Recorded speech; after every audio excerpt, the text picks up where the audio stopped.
Like the face of a sunflower? Where are the spirals? You see this math everywhere. Welcome back to the Gnostic Informant, and you're about to attain true gnosis. And my beard is really looking nice and full today. I'm almost getting ready for that time of the month to get a haircut, but you know, I kind of like it when it's like this. I look like a Santa Claus or something. Can you guys hear me okay? I just want to make sure the sound is good. I had to do a little bit of audio tweaking, so I want to make sure everything's still good. I'm watching the chat. If you guys can just say it sounds good or it needs to boost a little bit, a little low, a little high. What do you guys think about that? But today we're going to do some deep diving into the late antiquity trends in religion. So someone says good, sound good. At 65? Sounds good. Okay, cool. It must be good then. Yeah. So I talk about this on my channel a lot, actually. So you can start to see trends developing in Roman religion, and Christianity is sort of in a relationship with the world around itself. So you have the first century Gospels, late first century Gospels, and that's reflective of the time period. You know, like the Plutarch, Josephus, Philo era. You can sort of see that in the Gospels. By the way, the parables, people don't talk about this. The idea of a sage going around telling parables is deeply, maybe not pagan, but it's, oh, we got a super chat already. Super from Solaranite. Thank you for the super chat. At Solarignite dropped $2 super chat. Why did Talmud depict Jesus as a sorcerer? San 43a. That's a good question. We can definitely look into that one. Why? I mean, he's doing magic. I mean, why wouldn't he be a sorcerer? Simon the Magus was a sorcerer. He's called Simon the Sorcerer. That was part of the tradition of like a scenic Judaism of the time period. John the Baptist, you know, those type of guys. Going around doing healing, miracles, all this stuff, wonder-working sages. That's a sorcerer. That's a magician. There's a whole book on this subject. I think I have it here. Do I have it here? Thought I did. It's from Morton. Where is Morton's book? I must have put it somewhere else. But Morton wrote Jesus the Magician. Damn, I wish I had that book in front of me. I want to show you guys it. But I don't know what I did with it. I must have put it somewhere. Jesus the Magician. I usually have it. Oh, it's right here. Morton Smith. Jesus the Magician. And yeah, what he's doing in this time period is he's a magus. He's going around healing people, performing sort of rituals and doing Eucharist and baptisms. That's magic. It's ancient magic. That's ancient theurgy, is what the Platonists would call it. But it's magic. James Fraser calls it homeopathic magic or sympathetic magic. It's ritual magic. And but healing, you know, being a doctor, that was also considered a magical ritual in the ancient world.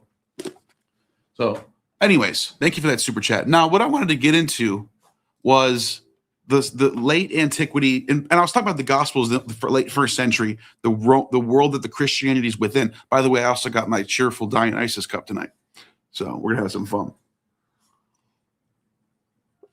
Anyways, parables. What do you know about parables? Sages going around Judea or anywhere, Greece, Rome, Italy, and speaking in parables was something that's very common in Stoic and cynic circles. So you can read like Diogenes Laertius. He talks about various Stoic, various cynic philosophers who wrote down parables. We lost them. We lost most of them. But we know they were existed because there's talked about. Diogenes Laertius mentions, the Stoic, the Crates, the Crates the cynic, he wrote down parables and he taught people parables as he walked around with his, like, this is what, and then you find Jesus doing this. And Jesus is very much like a middle Platonic, first century Stoic slash cynic. And actually, what's funny about that is the Stoics were also martyrs. I don't know if you guys know this, but there's even a whole Wikipedia page about this, just to show you where, like, what the topic is. Stoic opposition, right? You had these Stoic philosophers who actively opposed the autocratic rule of certain emperors in the first century, mostly Nero and Domitian, but also from what I understand, Caligula was another one they didn't like. And there might be another one too, but those three I can safely say. And what's just funny is that those three also are the same three that Christians and Jews also oppose. You had this Stoic right here who was a senator, Thracian, who was an influential senator who was martyred, if you want to use the term anachronistically, by Nero. So there's a whole bunch of these people. Another super chat just came in. Constellation Pegasus, my buddy. I love Constellation Pegasus. Constellation Pegasus dropped $19.99 super chat. Are you aware of the Evidence Creation Museum in Glen Rose, Texas? They believe in a solid crystal dome cosmology. Hard to believe that thought exists in the 21st century. Also a 6,000 to 7,000 year old universe. Wow. Let me check. Let me look it up. Evidence Creation Museum, Glen Rose, Texas. Glen Rose. Let's see. Okay, we have a website. Let's check it out. Let's check out the one and only Creation Museum. And it looks like this is it. Looks like there's just a museum, and it's got a fake boat, like the Ark of the... I've heard of this place. Is this the place that, like, Ken Ham works at or something like that? Or is that a different spot? Is there more than one of these places, maybe? I don't know. Look, there's a whole website for the evidence, the creation model. We're just science. We're just like other scientists, guys. We have our creation model based on the mathematics that we figured out this is true. Yeah, right. They don't have any math behind this. But look at creation model number 5. I'm a student of creation model number 11. I'm a strong proponent from the school of model session number 11. The ocean floor has expanded, and earthquakes continue to release pressure from a violent internal structure below the Earth's crust. Surface temperatures range in extremes, while ice buildup has extended beyond the poles. Loss of the firmament. What does that say? Let me zoom in. Loss of the firmamental canopy left the geomagnetic field without a charging mechanism. Oh my God, this is so bad for so many reasons. The ozone canopy, they're trying to sound scientific to dumb people. This is pure fluff nonsense. Loss of the firmamental canopy, pure nonsense. Left the geomagnetic field, pure nonsense. Without a charging mechanism, pure nonsense all the way around that whole sentence. The ozone canopy, which built up after the flood, is losing its stability due to depletion of energy in the magnetic field. As we approach tribulation, the creator will appear for an instant in the air. His radiant energy will increase the strength of the magnetic field. Oh my God, dude. I'm glad you showed me this website. But yeah, it's nonsense. It's pure nonsense. That's what this is. Let's see. They got a museum display anywhere?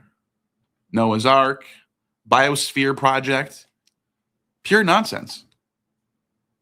The knowledge of researchers, there are only 5 complete collections, Genesis through Malachi, of the ancient Old Testament Hebrew scrolls in existence. These 3 sets are housed in the Vatican, but they are not available for public viewing. One set is owned by a private collector in the Houston area, but is also not available for the public viewing. What does that have to do with anything?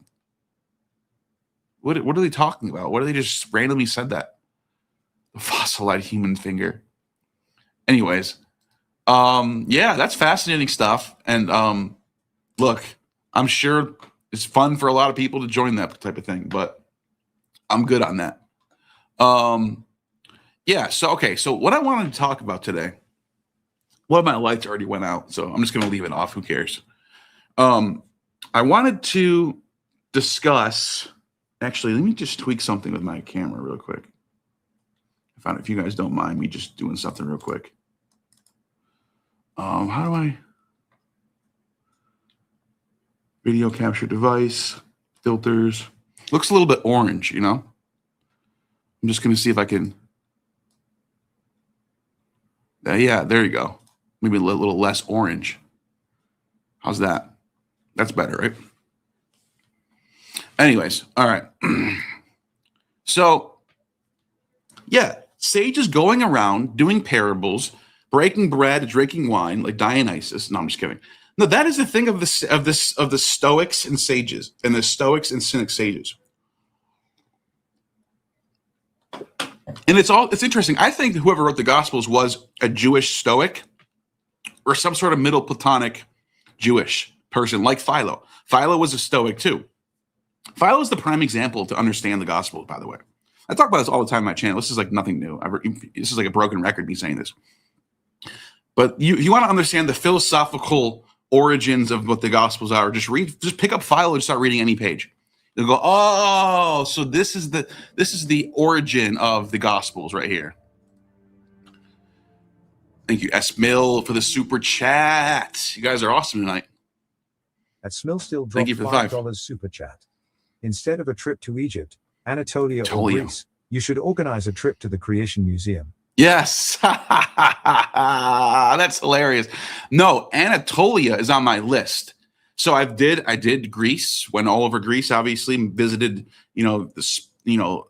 Epidavros, which is Epidaurus, visited Olympia, went to Arcadia, obviously Athens, Attica, Delphi, all over the islands, everything. And also I've been to Israel, I've been to Jordan, been to Egypt. I gotta do Italy for sure, and Anatolia. Those two are like number 1 and 2 on my list.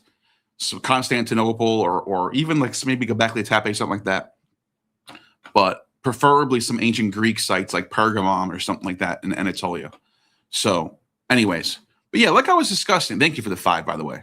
And Constellation Package says, thank you so much for dropping $20, man. You're just the best. You're like one of my biggest patrons of this channel, by the way. I appreciate you. But yeah, the Stoic oppression. Another super just popped in. All right, I'm gonna get back to these in a minute. But yeah, I appreciate that. At Porphyry and Timotheos 1107 dropped $4.99 super chat.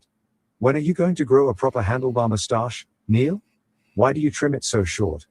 You have gray in your beard now. This is how it grows. It's time.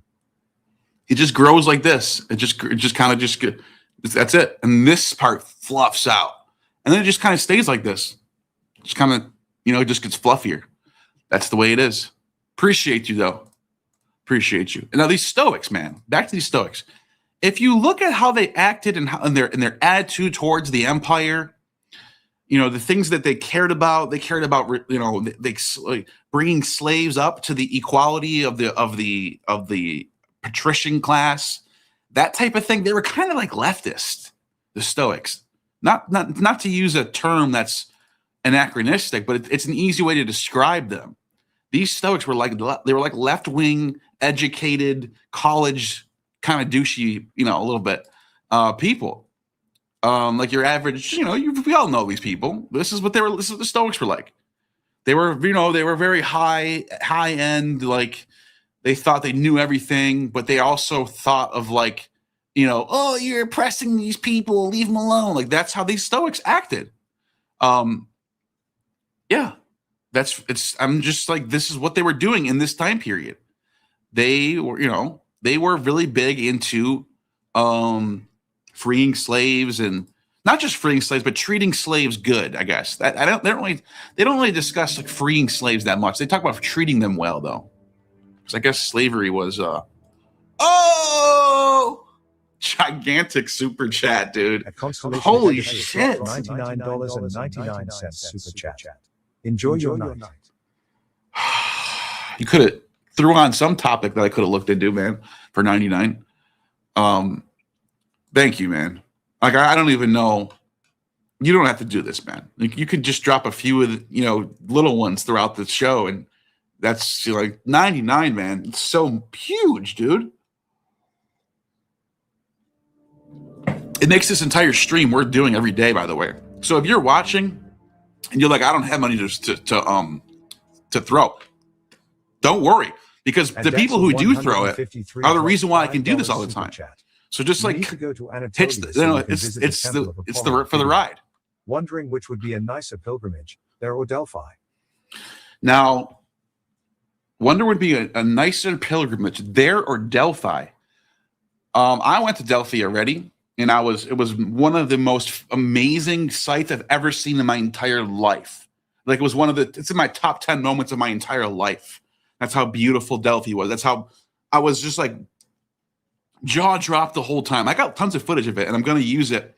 And I do have a documentary coming out and waiting for a court case for one of the people I interviewed to finish before I can release some of the content, because he's in a case for the whole temple thing.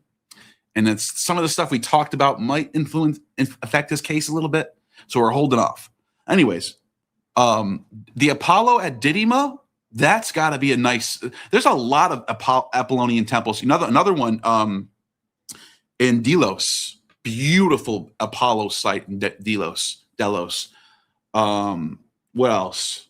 Yeah, Didyma was another big one. So, but yeah, and I also went to the one in Arcadia, the Temple of Apollo Epicurus, which was another healing ancient temple, which was gigantic Doric columns. Beautiful site, by the way. Yeah, they're I don't know. That's a good question. And so, okay, I brought up the Stoics because as the 2nd century, develops, you start to see new trends kind of pick up. 3rd, 4th century, when Christianity really starts to rise, is when you start to see a particular Neoplatonic worldview influenced by people like Plotinus and Porphyry. Solar monism. I'm about to show you prime examples in a second. Solar monism. One of the Macrobius, the Saturnalia, is one of the biggest examples of this. And that's written, I think, in around 400 AD. I could share my screen and just show you what he says. I've talked about this a lot, but I brought 3 primary sources that I really want to show you. Macrobius' Saturnalia. I brought the Hermetica and the Chaldean oracles, and these are all texts that are rolling. So even, by the way, even the Saturnalia has sources in it that are back to 200, 150 AD. And so you can see the development of these religions. You can see how Christianity is influenced by this stuff. Big time. I'm going to show you guys in a second. Bach and Pan in the house. How far back does baptism go and Dionysian mysteries? Great question. Great question. $10 super chat. How far back does baptism go in Dionysian mysteries? Do you think that the Torah picks up this baptismal rite? The baptismal bowl was surrounded by bulls. Mormons in their temples still use this. Check this out. Okay. Oh, another super chat. Thank you, Dr. Humaniel. Dr. Humaniel dropped $5 New super chat. Philo is arguably a perfect pseudonym for an author of the Gospels. Logos is agape. Scholarly arguments, he was a real person aside. Yeah. Your implication? I don't think he wrote the Gospels, but I think the Gospel authors are definitely inspired by Philo. That's for sure. They're from his school. I think the Gospel authors were students of the Philo school. So they might have been students of a student of Philo, or maybe even lingering in old age students of Philo directly. Like, I literally think that's what's going on with the Gospels. They are directly involved in the school of Philo. 100%. Oh, okay, I got to show you this. But the last super chat from Bach and Pan. This is a great question. And this is perfect for the topic that I'm discussing today, so we're not getting derailed. This is perfect. Now, there's a poet, a comic poet named Elpulus. Elpolis, or Elpolis. That's how you pronounce it in Greek. You have fragments of a poem he wrote called the Bapti, the dipper. They're literally what they are is, and these aren't just people dipping in water. I've heard people say that. So what? They're just dippers. What is that? That's not like Neil. Just because the word baptism is there doesn't mean it's a religious connotation. I agree with you on that. But guess what? This one is. There, he literally talks and reports about a group who Alcibiades was. This says it right here. Alcibiades was a member of this group. This is the student of Socrates. Socrates is student. So he knows Plato writes. This is in the same circle as Plato. And there are these people who were Dionysian Baptists, and which foreign rites were practiced. And by the way, some people have tied this to Socrates's condemnation of importing foreign rites. That maybe they were importing some sort of baptism rites from somewhere, maybe this Asia Minor or something. We know that the goddess was Cotis, and she was. I'll get to her in a second. The Bapti was a name given to the priest of the Thracian goddess Cotis. So who's Cotis? Cotis is a Thracian goddess. It's probably where they imported these rites from, Thrace. It's probably European rites. And she's celebrated on hills with riotous proceedings, orgiastic rites. And by the way, she's often accompanied with Dionysus. And interestingly enough, the goddess Bendis is mentioned in Plato's Republic, and right off the bat, they're doing a sacrifice honoring Bendis in Plato's Republic. So you can see Apollo's there. Apollo's sitting there. There's Cotis, and often she's perhaps privately Athens connected to that of Dionysus with licentious frivolity, included baptismal ceremonies. Baptismal ceremonies, guys.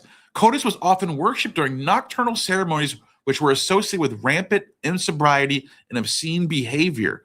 They celebrated her rites, and they were called Baptists. Bapti is the Greek word, which means bathers or dippers. And this is literally, John the Baptist is literally John the Dipper. Literally, that's his name, John the Dipper in Greek. He's literally, so if you're calling yourself, I'm John the Baptist, you're literally taking on a title of an existing pagan group that already exists, and everyone already knows about them. They're all like these are well-known, well-established cult. So that's odd. John the Baptist is calling himself a bapti? Huh?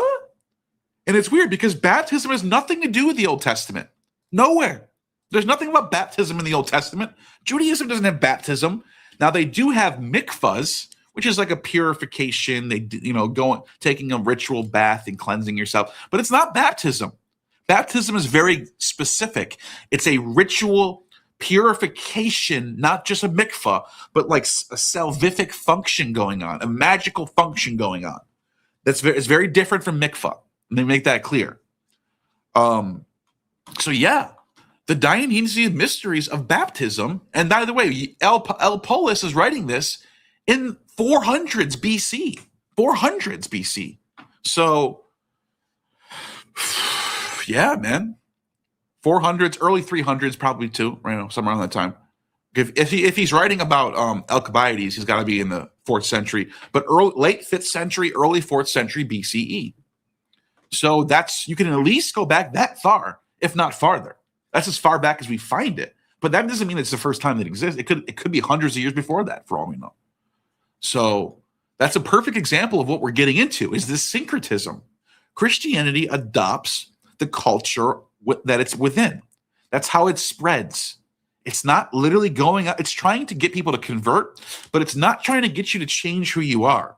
It's actually trying to take who you are and bring it in what's the word to describe it? I don't know. It's like it sucks you into it. And then you end up getting all these different sects and denominations of early Christianity in the 2nd century up until 150. Between like 90 AD and 150 AD, you have so many dozens of Christianities that are so widely different from each other. And it's not till Justin Martyr comes along where you start to see some sort of an orthodoxy in 150 AD. That's what I say. Orthodoxy kind of starts in like 150. But even Clement of Rome in 96 is writing wild stuff that's very Gnostic. Paul writes wild stuff that's very Gnostic. Paul has a lot of pro-gnosis, especially with the 7 authentic epistles. If you talk about Timothy and Titus and all those fake epistles that are written later, then you can see anti-Gnostic rhetoric in there. But if you take those out, if you take just Marcion 7 and the ones that all the scholars agree that are the 7 authentic epistles, you get a very pro-Gnostic Paul. So, all right, so let's talk about some of these. What's going on in the 3rd century is you start to see trends of solar ideology. So one of the gods that's big in this time period is Malek Bel. Malek Bel is a moon god who's part of a trinity involving this god Baal Shamin. And you can see it's Sol Invictus, dude. It's an Eastern version of Sol Invictus. It's a solar and lunar deity trinity going on here. Another super chat just came in. You guys are awesome, by the way. Thank you, Eddie, for the super chat. At Eddie Moretti 3,742 dropped $19.99 super chat. Yo Neil, I'm ready for true gnosis. I ordered Plato's The Republic and it arrived today. Can you give me your current thoughts on the relationship between this work, circa 380 BCE, and the Torah? Yeah. Prep me for my read, please. Yes. So what you're about to get into in Plato's Republic is you're about to get into a reorganizing of the Greek culture against Homer. A total teardown, demolition of everything that was the Greek culture. Plato in the Republic, through the mouth of Socrates, goes in with a hammer, with a giant what do you call it? Sledgehammer, and he just starts knocking down Greek culture, idolatry, paganism, multiple gods that are all doing stuff like raping each other and crying and all this weird stuff and lying to each other and being dishonest and facetious. He says gods cannot act that way. And if you know, and it's already Republic is already connected to Timaeus and the Symposium and all these other Timaeus. Well, no, Republic is right before Timaeus. Sorry. So he's going to get into, this is before he gets into the one. He hasn't brought up the one yet. But he does what he does. So this is a demolition. Republic is a demolition. Timaeus is a creation. You have a demolition and a creation. And Republic tears down Homer. It tears down Hesiod, tears down the poets. And he says that they got it wrong. The gods do not act this way. We need to censor these people. And we need to start, and it's very anti-democracy. That it's, the aristocracy should be in charge. They should be allowed to lie to people if they need to. And by the way, they're going to lie to you and say that these laws, these sacred laws, were going back all the way to the beginning, to the gods, to the good gods, the divine, the real gods. And you tell them this, and that way they'll believe in these laws. And so this is the noble lie. And then he goes on, and they go through what the Republic should be like and what is justice. They debate what justice is. Thrasymachus thinks justice is whoever has power. Fuck, what do you mean? Morality, I don't care. Thrasymachus is like Nietzsche. If you want to get Nietzsche in the Republic, if you want to think of Nietzsche in the Republic, it's Thrasymachus. But Socrates is like, no, the justice is, and he goes on and on and on. Anyways, they debate that, but the point of the whole text is there's a reformation of Greek society of morality, and he even talks about heaven and hell, which is unheard of in Greek thought before this. In Homer, you have one place, Hades. Now there are Isles of the Blessed and all this stuff and Orphic stuff. This is where Plato's coming through the Orphic Pythagorean tradition. You could tell because the Orphics and Pythagoreans introduced the Isles of the Blessed, the Elysian Fields. These are other places in Hades where good souls can go to and be with the gods.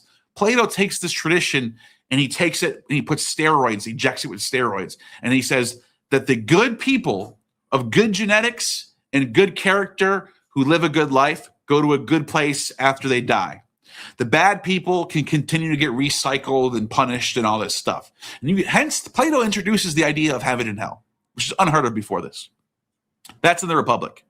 So he talks about morality, good and bad, what the gods should be like, what the gods shouldn't be like. And that's basically how I would describe it for now. But then after the Republic comes Timaeus. Sometimes they're literally like the same conversation. It's the same party. It's the same symposium, basically.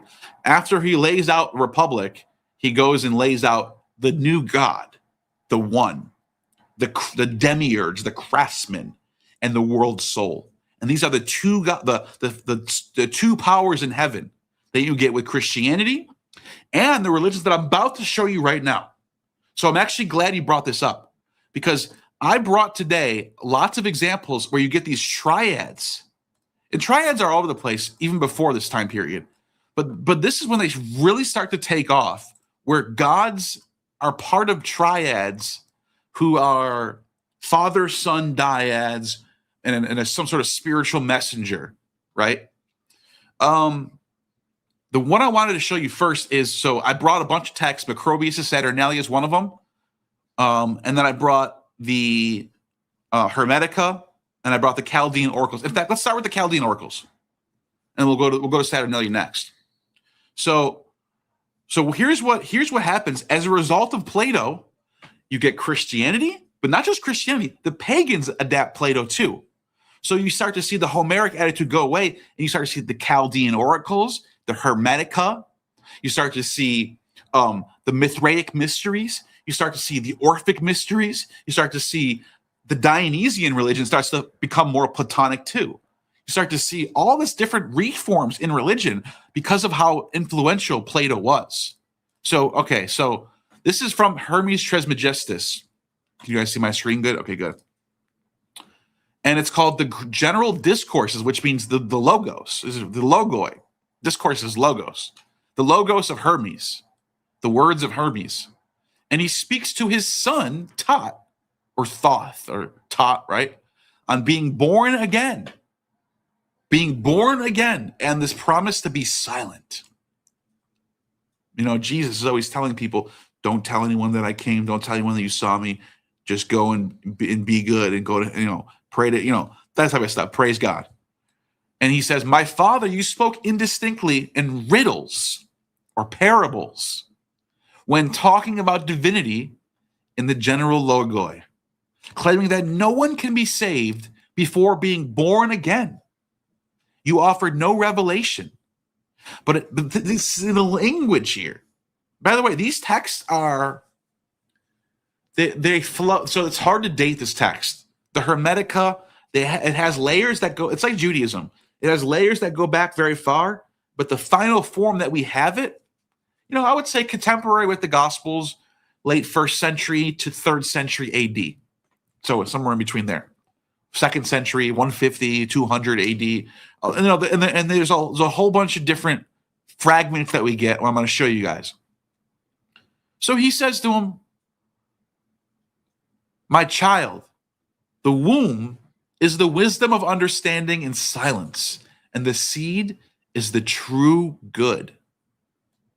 Who sows the seed, Father? I am entirely at a loss. The will of God, my child. And whence comes the begotten, Father? He does not share in my essence. The begotten will be a different kind, a God and a child of God. Right? Doesn't that sound familiar to you guys? The God and the Son of God, the two powers in heaven. This is Plato. This is Plato's one, the demiurge, and the world soul, the two powers in heaven.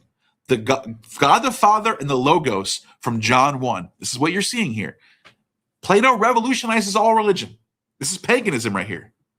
He says, tell me a riddle. Tell me a parable, Father. Tell me a parable. Parabole. Tell me a parabole, Father. You do not speak as a father to a son. Such a lineage cannot be taught, my child, but God reminds you of it when he wishes. Father, will you tell me? What you tell me is impossible, contrived, and so I want to respond straightforwardly. I have been born a son, strange to his father's lineage. Do not begrudge me, my father. I am your lawful son. Tell me clearly the way to be born again. And he says, what can I say? I have nothing to tell except this. Seeing within me an unfabricated vision that came from the mercy of God, I went out to myself to an immortal body, and now I am not what I was before. I have been born in mind, in nous. By the way, Jesus says this when you need it. So I should bring this. I should get up the John 3. I should get Cross Bible on here. I want to show you something in John 3 real quick. I should have had this ready. Sorry about that. John 3. The language Jesus uses is the same language that's going on here. I'm going to show you something right now. John, why is it only the Old Testament? What's going on here? Cross Bible, what'd you do, man? Why is your thing glitching out? It's only the Old Testament now? That's all you got? Literally, I just signed. Look at Cross Bible. If you're watching this, your thing's glitching out again, dude. Signed in. It's literally just Genesis, Old Testament. And I'm using the NIV, so I don't know how that makes sense. Maybe I have to go to Greek New Testament. There we go. Okay, John 3. John 3, and we're going to add an English for translation just to show you guys. English. We'll do NASB. All right, so John 3, he says, truly, listen to this. Truly I say, unless someone is born again, he cannot see the kingdom of heaven. And what does he say? He says, Amen, amen. Lego soy, I tell you, soy, or you all actually, it's plural. I tell you all, eon metis. So, less pointing to this, tis means pointing to, and unless if this genethe, unless someone born unknothane, born, I mean, is that really again? I mean, what would I say this is? Anothe, which would be born from, I think that means like born from above, right? Okay, so the reason why I wanted to show you this is not because it's translated as born again, but that word says born anothing, above. And then it says, u dunatai idain tain basilein to theo. He cannot see the king basilein of Theou. He cannot see idain, the kingdom of God. So unless you're born from above, it doesn't say born again. It doesn't say anything about being born again. This is what it says. It says being born from above, which is born from the mind. Unless you're born from the mind, born from above. So why did I bring this up? Let's go back to the text again. Look at this. He literally says, I have been born in mind. This thing cannot be taught, nor can it be seen through any elementary fabrication. It's the same concept, being born in the mind. Not born again. That's a false translation that just caught on. Born again Christians are completely lost. They have no idea what's going on. They have no idea what's going on. They don't know any of this shit. Completely lost. They have no idea. All right, so he talks about this, the child of God. He talks about all this stuff, and there's a lot going on here. That's what I wanted to show you. That whoever just joined, whoever just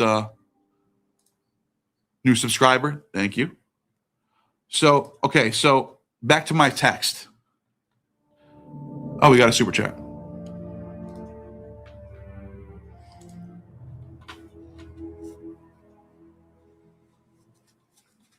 And back in _pan_ Danny B's dropped $5 super chat. Can you talk about the Thracian mysteries? Weren't the Scythians sharing culture and rituals with them? The Scythians were hit first horsemen. Yeah, we can move over to that in a minute. I could probably tie it in somehow. I know the Thracian religion is big into the horse, the Sabazius, Theos Hypsistos, the horse rider. And you see a lot of like they have this idea of the horseman with this with this, you know, he kills the serpent. And then you see the church iconography later on. Here, let me show you what I mean right quick since you're super chatted. Thracian horseman. This is a huge thing in Thracian religion. They also have a god that's Dionysus and Apollo rolled into one. So it's like the Nietzsche god. It's literally the Nietzsche god. That's in Thrace. But anyways, the Thracian horse rider, you can see this image of the horse rider. And it turns out that there's, by the way, there's hundreds of these that we found in archaeology. Hundreds of these. Horse rider, horse rider, horse rider, horse rider. All over Thrace. And it turns out, I wonder if YouTube will have it here. Here's another one from 390 BC. This one's from 2nd century AD. They're all over the place. But what happens is, look at this. St. George literally takes over the church. And this is what I'm trying to get to. This is what I'm trying to tell you guys. What the church does is it just takes all the existing culture of the Roman world and corporatizes it all into one church. I'm telling you, this is what my whole book is about. I'm demonstrating in the book. It's so clear what's going on. Christmas, Easter, Halloween, Candlemas, which is in February, and literally, you got to see this. So there's one example of the church just taking pagan iconography and making it Christian. But watch this. Ready for this? Candlemas. You ever heard of Candlemas? Candlemas. I'm going to show you right now. Candlemas is the feast of the presentation of Jesus Christ, the purification of Blessed Mary. Now, where did it come from? It came about in the 380s, right? But certainly the purification celebrated here the greatest honor on this day. There's a procession. By the way, processions is pagan. There's no processions in Judaism. They don't do that. That's pagan. To Anastasis, they all go in procession. They all things that are done in order with great joy, just as Easter. Well, okay, where did this come from? Turns out Lupercalia was celebrated at the same time. February, early February, was the Lupercalia, which was a week-long festival. But so okay, what? So what? They just the dates match up. That's all you got? No. Lupercalia was a festival of purification. Look at this. Even Cardinal Caesar Baronius in the 16th century, because of the theme of purification that the two festivals share. Now, some people doubt this. Obviously, this is probably inaccurate since Lupercalia was not celebrated in Jerusalem. Bullshit. That's not true. Whoever wrote this is wrong. I can prove that. It was celebrated in Jerusalem, and it doesn't even matter because Jerusalem's not where all these festivals started. They start from Rome and in Greece. Idiot. Whoever wrote that, people who run Wikipedia are dumb. Pope Gelasius had a much earlier written letter to a senator named Andromachus who wanted to reestablish Lupercalia for purification. The Pope opposed the celebration of Lupercalia in the letter. There was no historical indication that he ever intended to substitute it for a Christian feast. Now, this is so silly. Whoever wrote this, why would you expect to find a Christian letter from a Pope saying, I'm going to change this festival, Lupercalia, into a Christian one? Why would you expect to find that? You got to look at the obvious parallels. So what's the parallels? Well, the dates don't fit. I hate when people bring that up. The dates don't fit. So what? The dates don't always fit for things when festivals get transferred over. But here's the thing. They both open up February, early first week of February, and they both have cleaning the house rituals. You clean your house out because spring is coming. They both have that, and they both have a link to Lupercalia, which is the presentation of the two twins to their mother. And this is what happens in the Gospels. The son is presented to the mother in the story. So they both have these very, very specific themes coming out of this thing. So it says right here, Pope Gelasius contributed to the spread of the celebration, but did not invent it. It appears it became important during the time of the plague of Justinian before slowly spreading. The ancient Romans celebrated Lupercalia in honor of Lupus, the god of fertility. By the way, I don't even know why I'm reading this. There's nothing on here that's going to help us. But I'm telling you, there's tons of evidence.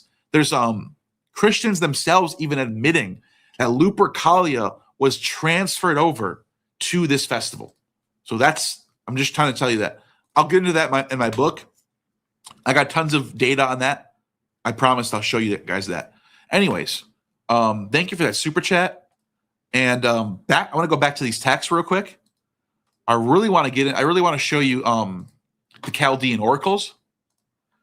So all throughout the Hermetica, you find themes that look very much like you find in Christianity. And it's not because one's borrowing from the other.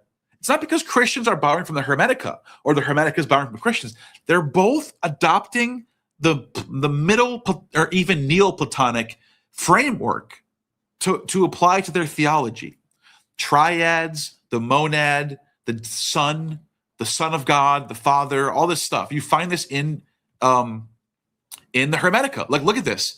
In the intellectual cosmos, Father, I have the power. Your hymn and your praise have fully illuminated my mind. I too wish to send praise to God from my own heart, but not heedless, my child. I say what I see in my mind, Father. To you, God, Genarch of progeneration, I taught send speech offerings.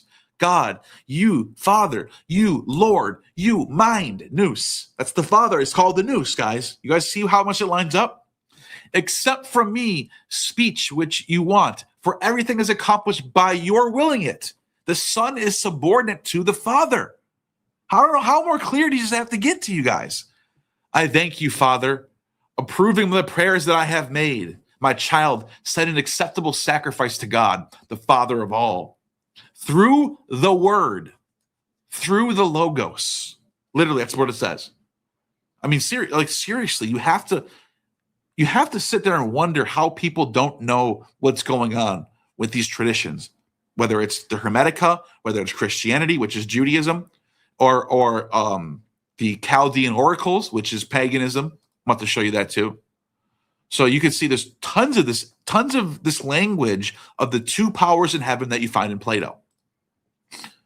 So I'm just going to skip ahead a little bit.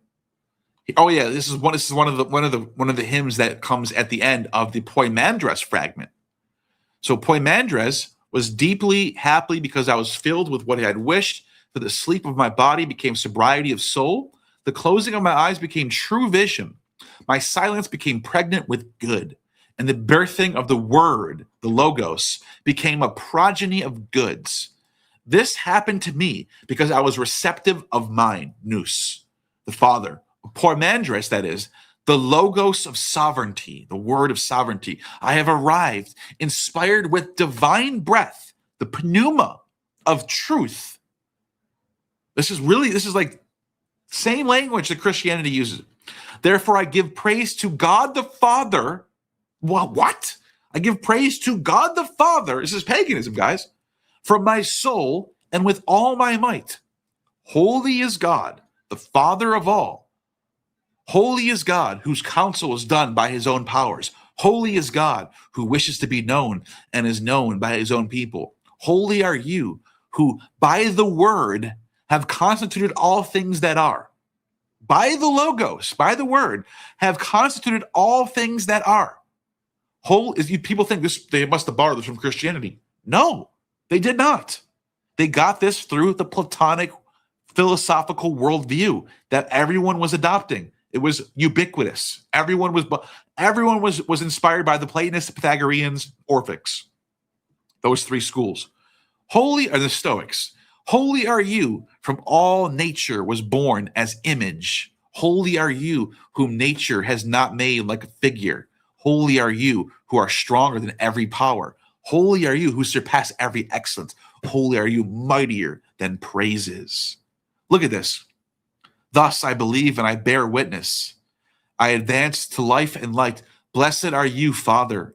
He who is your man wishes to join you in the work of sanctification, since you have provided him all authority. All right. You get the picture there. This is the oracles of Zoroaster. Now, these date roughly the same thing. You find late 1st century fragments. Some of them go before that. Some of them are 2nd century. Some of them are 3rd century. And then some of them even go into the 4th century. And I'll show you which are which. I have some indication of which is which. Thomas Taylor has the best translation, though, I think. It's old, but it's good. He says, there is a portion for the image in the place everywhere splendid. Let's see. I'm just going to skip ahead a little bit because I don't have these in order. He talks about, look at this. Ye roi logoi, the holy word, the sacred reason, right? The logos. I got a super chat. At live ears dropped $2 Australian super chat. I asked Chat if right and it says wrong. If you have to ask ChatGPT for these things, I don't know, man. I don't know. You're just lost cause. That's funny though. Good joke. We're talking about what? Be specific. What am I showing? What am I doing? I'm showing you the physical evidence. I'm taking your hand, I'm grabbing you by the neck, and I'm putting your face in the evidence. I don't know what you're talking about. But anyways, I asked ChatGPT, it says you're wrong. Said you're wrong. I don't know what I'm wrong about, but yeah. I asked ChatGPT, it said you're wrong. Wrong about what? Be specific, dude. Sorry, but you gotta tell me what am I wrong about? Show me. Tell me. What is the statement that I made that was incorrect? Here's another example. This is a translation. I'll get to the Greek in a second. Explore the river of the soul, whence or in what order, having become a servant to body, you may again rise to that order from which you flowed, uniting operation to sacred reason. What is that sacred reason? It's right there. Ye roi logoi. Ye roi logoi. That's how probably way to pronounce it. And the dative, that's got that dative, it's got that iota sense, iota script right there, subscript.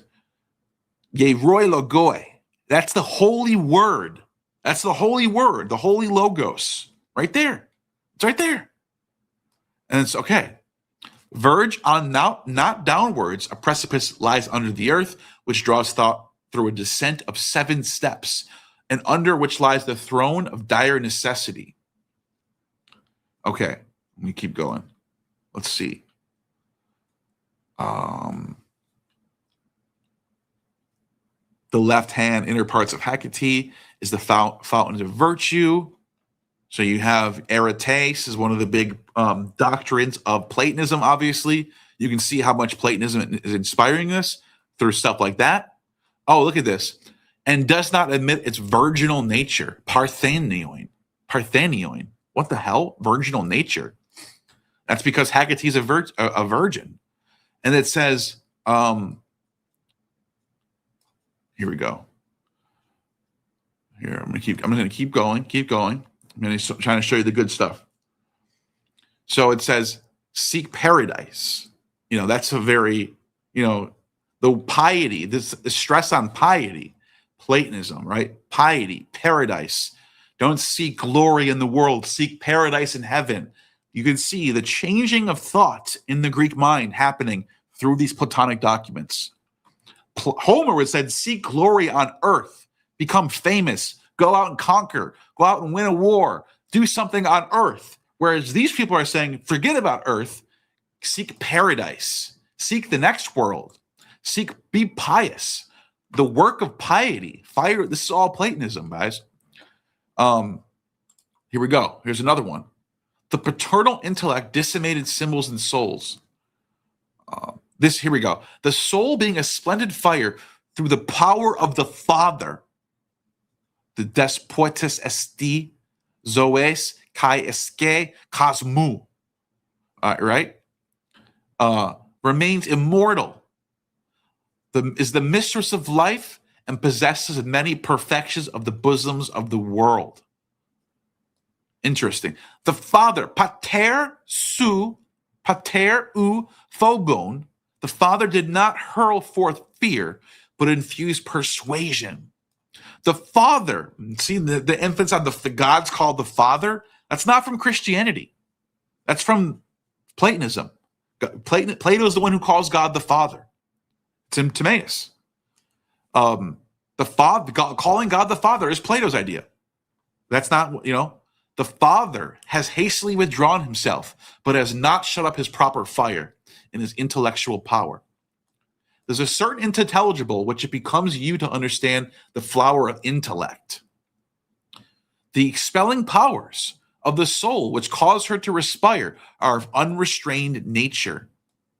It becomes you to hasten to the light and the rays of the Father, who whence the soul is imparted to you, invested with abundance of intellect. All things are progeny of one fire. Now here's he starts getting into citing Zoroaster, the most celebrated of the Babylonians. I don't know why he calls him Babylonian. He's a Persian.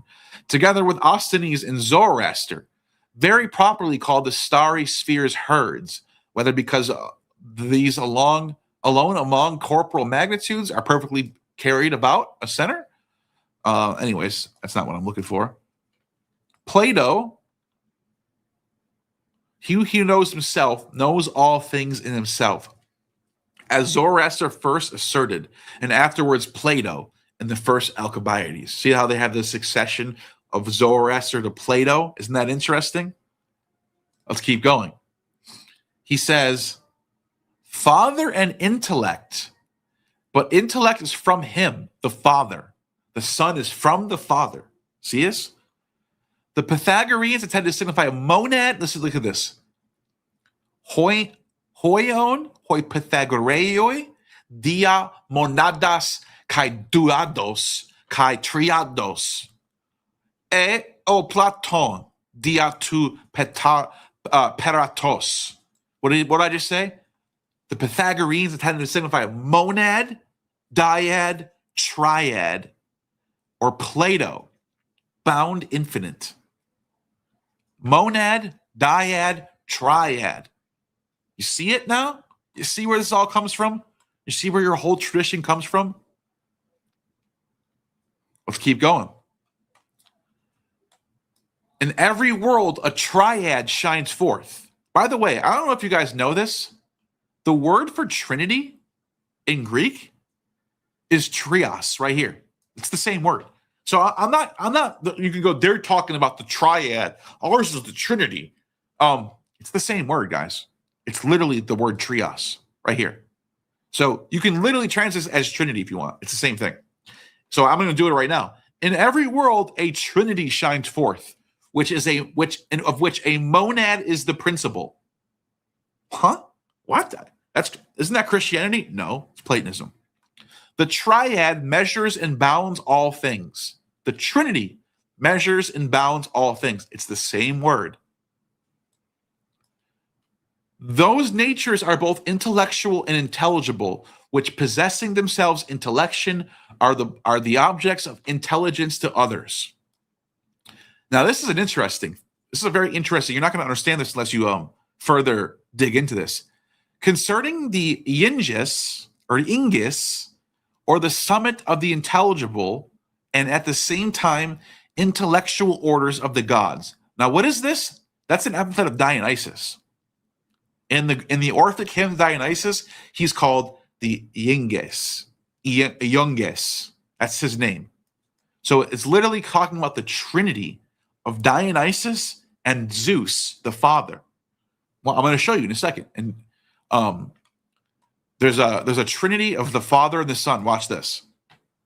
They are the guardians of the works of the Father and of one intelligible intellect. Ready for this? Rhea is the fountain of the river. No, that's not the one. The dyad, here we go. Duaskar pada toide katetai. The dyad sits with this God and glitters with intellectual section, together with the power of governing all things and placing in order everything which is not regularly disposed. The Father and the Son. This is the same thing we just saw in the Hermetic tradition, right? The intellect of the eternal Father governing all things. Intellect set into three. That's from Proclus. The intellect of the Father said all things should cut into three. His will assented, and immediately all things were cut. Ready for this?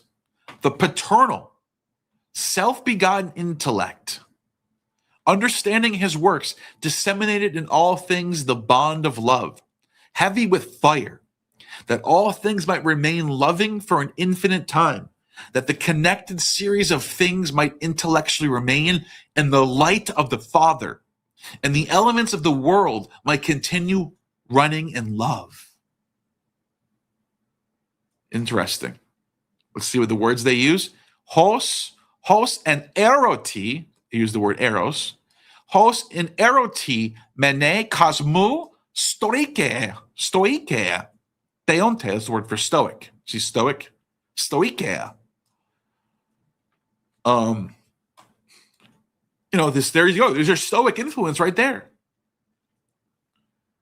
The paternal intellect who understands intelligibles and adorns things ineffable has disseminated symbols through the world. I love that. Symbola, symbols.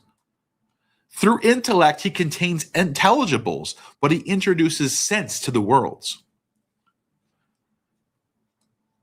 Isn't this interesting? How much this lines up with what you think Christianity is like all by itself, but it's not. It's adopting the same cultural milieu as everybody else. So the next one. Abundantly animating life. Okay, so here we go. The speech of the soul of the universe respecting the fabrication of the world by Jupiter, right? Which is Zeus in Greek. It says right here. I, soul, I, suke, right there. I, suke, reside after the paternal cogitations, hot and animating all things. For the Father of gods and men placed our intellect in suke, but soul he deposited in sluggish body. That's literally the world soul creation. That's Adam right there. It's Adam. Natural productions consubsist in the intellectual light of the Father. For it is soul which has adorned the mighty heaven, which adorns it in conjunction with the Father, but her horns are established on high. So you can see all this language of the Father, the Son, the Logos. It's all there. The Trinity, the triad, the monad. It's all there. It's all there in these other sources that are not Christian. I'm just trying to show you this was happening all over. The pagan world and the Christian world are contemporary, running side by side, doing the same shit. The same solar iconography you find literally third century catacombs in Rome, under the Vatican right now. There's a mosaic of Christ as Sol Invictus. I'll show you that right now. Super chat. At Kang 7348 dropped $4.99 super chat. Hi Neil, is Luke 22:10 an example of astrology in the Bible? Thanks. What do you say? Is Luke 22:10 an example of astrology in the Bible? Let me see. Luke 22:10. It's not ringing a bell what that is. Let me just look it up. Luke 22:10. We'll share my screen. Luke 22:10, which is, and he said to them, when you have entered the city, a man carrying a pitcher of water will meet you. Follow him into the house he enters. I know some people have tried to say that this is like some sort of astrotheological hint at the constellation of the water bearer, right? Aquarius. that this is somehow like saying that the end of the world will happen in the age of Aquarius. I think this is absolutely incorrect. Why? Because Jesus is constantly saying that the end of the world is going to happen any day now. Not in the next 12,000 years or whatever, how about 2,000 years, not 2,000 years from now. He's not saying that. Paul is very clear on this. The Gospels are very clear on this, that the world is going to end tomorrow. So the idea that this was some sort of like, oh, the world's going to end in the age of Aquarius, no, it doesn't make any sense. It only makes sense to people today because we're now entering that age. So now it sounds like it makes perfect sense, but it doesn't. And I think I think there is a better reason for this. I'm trying to think of what this actually means. I think there's a man carrying a pitcher of water will meet you. And they left everything and they prepared the Passover. When he reclined at the table, the apostles with him, he said, take this and share it among you. And he had taken some bread and give thanks. And in the same way, he took the cup after they had eaten and he said, but behold, the one betraying me, and began, okay, I wonder if the water thing happens right after this.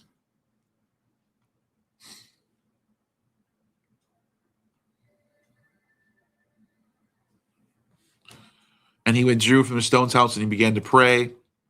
He was praying fervently. And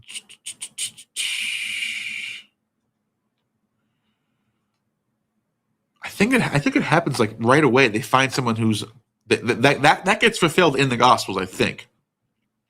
I don't think this is about 2,000 years later. That's my point. My point is that happens like later on in the Gospels, maybe in 23. But yeah, the major takeaway from this is like they are not saying the world's going to end 2,000 years from now in the age of Aquarius. They are saying it's going to happen right now. Get ready. The kingdom of heaven is at hand right now. It's over with. Paul is very clear on this. The Gospels are very clear on this. So that's what I would say to that. But thank you for the super chat. It's a good question. It's a good question. Nothing wrong with that question. So I wanted to show you something real quick. Christ as Sol Invictus. This is in the Vatican, underneath the Vatican. They found this in like the 20th century, I think. Like the 1940s, they discovered this, I think. And Christ as Sol Invictus. Look at this. And it's got Christ with 7 rays. That's how you know it's Sol Invictus. He's got the white horses of Sol Invictus, and it's also got Dionysian vine imagery. So this is the most syncretic God you're ever going to find in your entire life right there. Another super chat. At Anti-Contrarian 3,788 dropped $5. Thank you for the 5. If the Christians got these concepts from the Greeks, where did the Greeks get them from? Persia, Phoenicia, Minoan Crete, Babylon, Egypt? Absolutely, all of those. Mostly the Minoans, the Mycenaeans, they have their own local culture from the Minoans, the Mycenaeans that get passed down. The Ionians, the coast of modern day Turkey, those are Greeks, those are Ionians, Trojans, Hittites, Persians. They borrow from Persians, they borrow from Egypt, they borrow from all their neighbors. That's what they're doing. And that's just these ideas are all over the place. It's a lot of Indo-European traditions being passed down as well. So, great question, by the way. Okay, so you can start to see they adopt this solar monism happening in the 3rd century. Now, real quick, I got a couple more things I want to show you before I move on.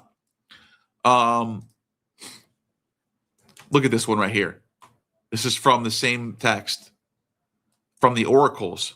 All things are governed by the Father in the bosoms of the intelligible triad. The Father mingled every spirit from this Trinity. Literally the word Trinity. Triados. In the next place, the oracle says, the souls which are returning from their pristine condition to the highest felicity of their nature transcend fate. Here it is right here. Look at this. Dionysus, this is one of the most famous famous oracles of the Chaldean oracles. Dionysus, or Bacchus, was called by the Chaldeans Yahweh. That's literally the name of Yahweh in Greek. Yahweh, right there. 3-letter, that's Yahweh. Dionysus is called Yahweh instead of the intelligible light in the Phoenician tongue. And I mean, that's false known tone. And he is frequently called Sabaoth, such as he who is above the 7 poles, the 7 rays, by the way, the demiurgus, the demiurge. So they're talking about Dionysus and Zeus, Jupiter, are the father and son in this triad, in the dyad.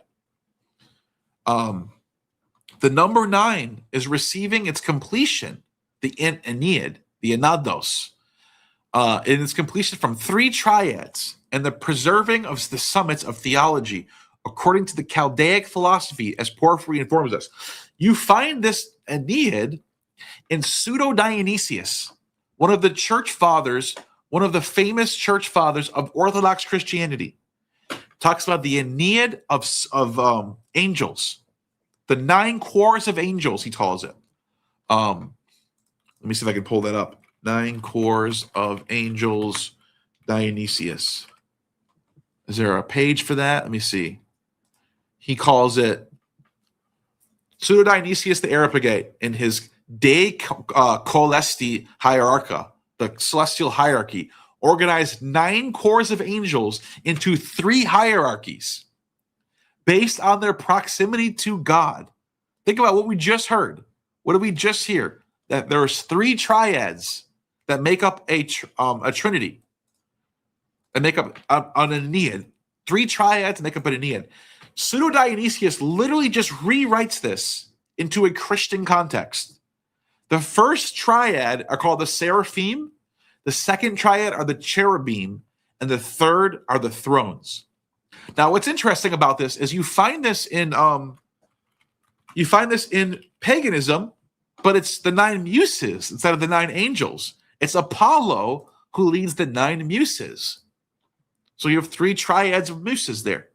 It's the same thing. One of them is pagan, one of them is Christian. One of them everyone thinks is real. The other one everyone thinks is myth. Just the way it is.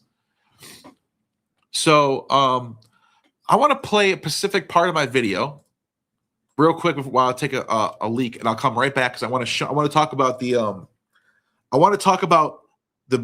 birth, December 25th.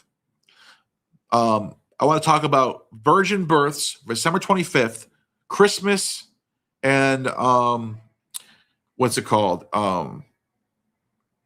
And the what is it called? The Saturnalia. So, real quick, let me just pull up my video where I get to 7 levels. Let me see if I can find it. Here we go. This is it right here. Dawnbringer, is that the one? Let's play it from right here. Okay.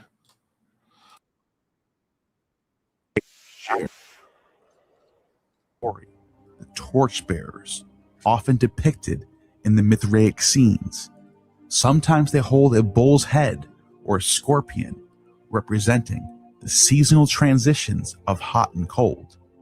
A rich color symbolism underscores their meaning. Positioned between Cottus and Cotopatus, Mithras might be portrayed as the sun at its zenith, embodying midday or the cosmic mediator. The role of a mediator, often attributed to the Mercury, reflects the essential Mithraic function of connecting the celestial and terrestrial realms.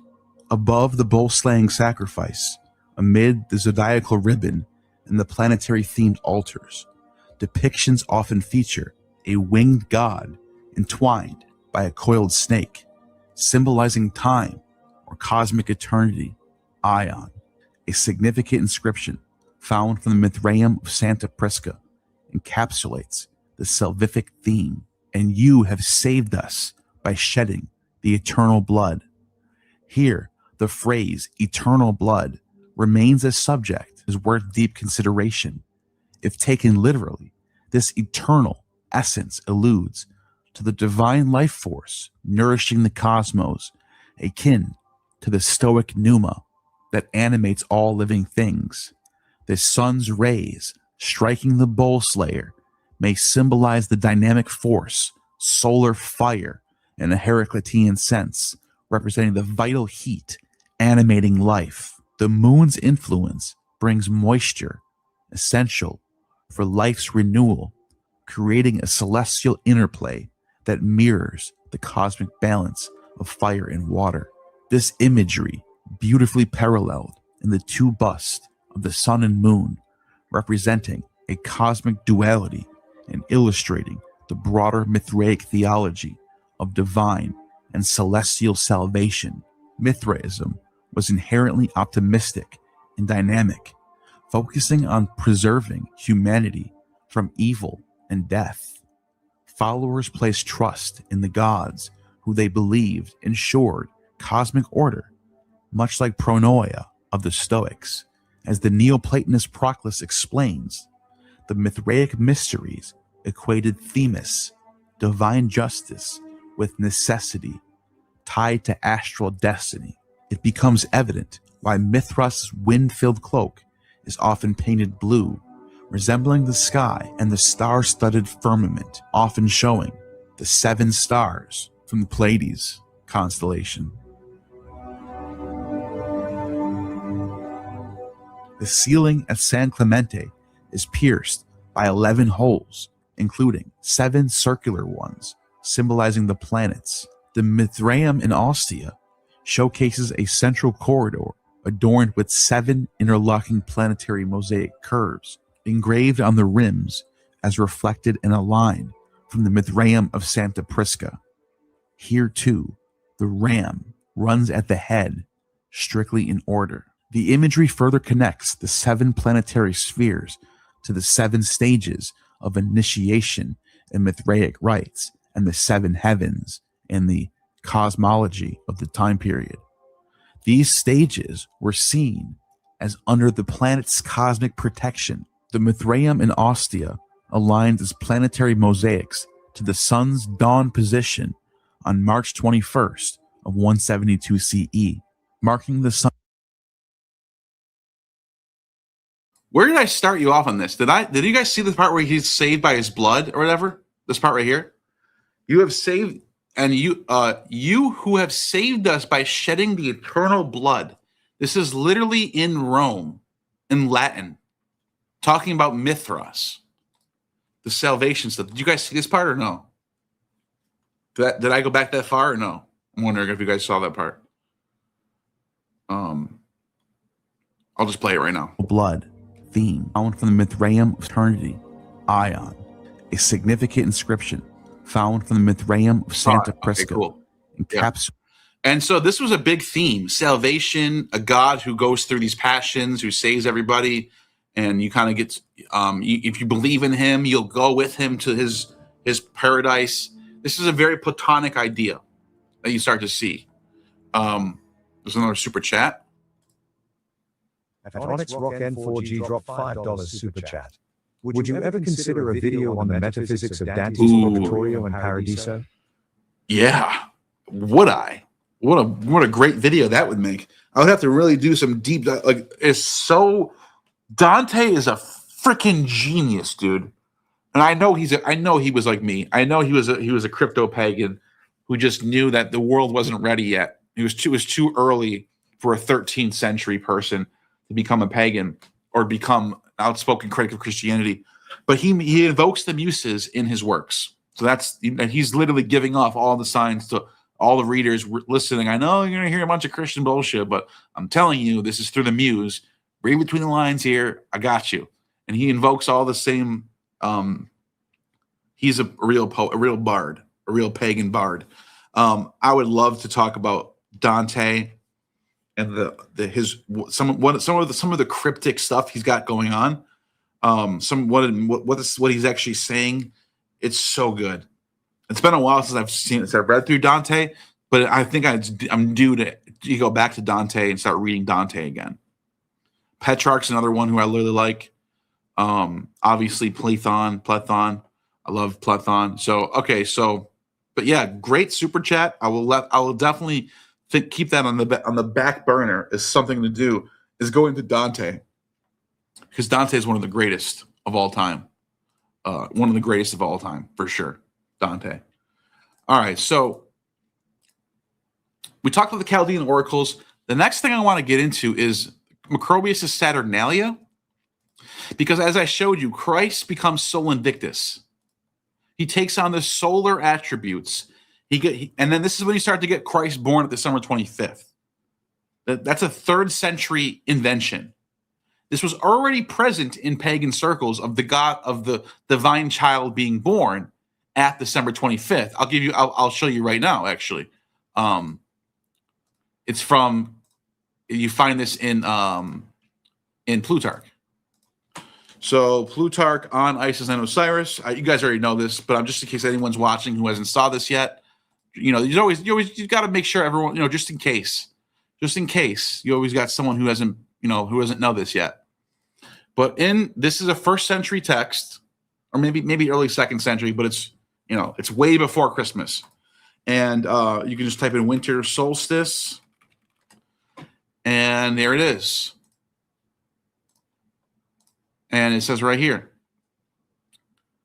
Plutarch says, for this reason, it says that Isis, when she is perceived that she was pregnant, put upon herself an amulet on the 6th day of the month of Phaeophi, about the time of the winter solstice, which, guess what, in Plutarch's time during the Julian calendar would have been December 25th.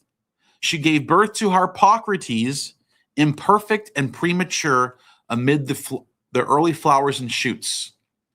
For this reason, they bring him as an offering of the first fruits and the growing of lentils. And on the days of his birth, it's celebrated at the spring equinox. Now, what's interesting about this is later on in the same book, he says this. In the sacred hymns to Osiris, they call upon him who is hidden in the arms of the sun. The month of Epiphany, named after Epaphus, they celebrate the birthday of the eyes of Horus. Now, remember this name, Epiphi, for Epaphus. At the time when the moon and the sun are perfectly straight line. The 8th waning of the month of Phaeophi, which I just described, the birthday of the staff of the sun following upon the autumnal equinox, and this they declare. Moreover, at the time of the winter solstice, at the time of the winter solstice, that's at the time, not around the time, at the time of December 25th, they lead the cow 7 times around the temple of the sun, and this circumambulation is called the seeking for Osiris, since the goddess in the wintertime yearns for water. So many do they go around because the 7th month the sun completes the transition from the winter solstice to the summer solstice. It is said that Horus, the son of Isis, offered sacrifice to the sun on the 4th day. It is written, the birthdays of Horus. So, okay. Well, what is going on here?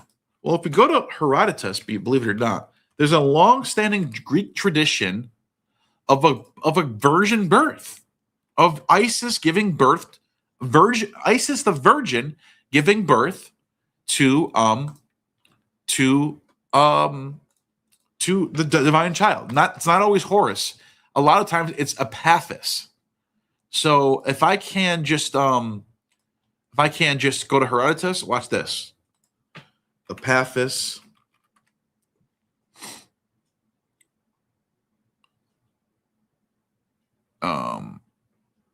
Bulls belong to Epaphus. Wait, no. Io. It's Io? Wait, where is it again? I have to find this spot.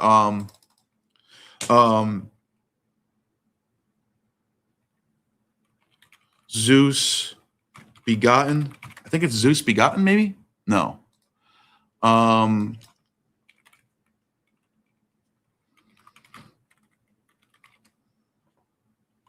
Damn, I can't remember the name of it now. Hold on a second. I can find it in a second, though.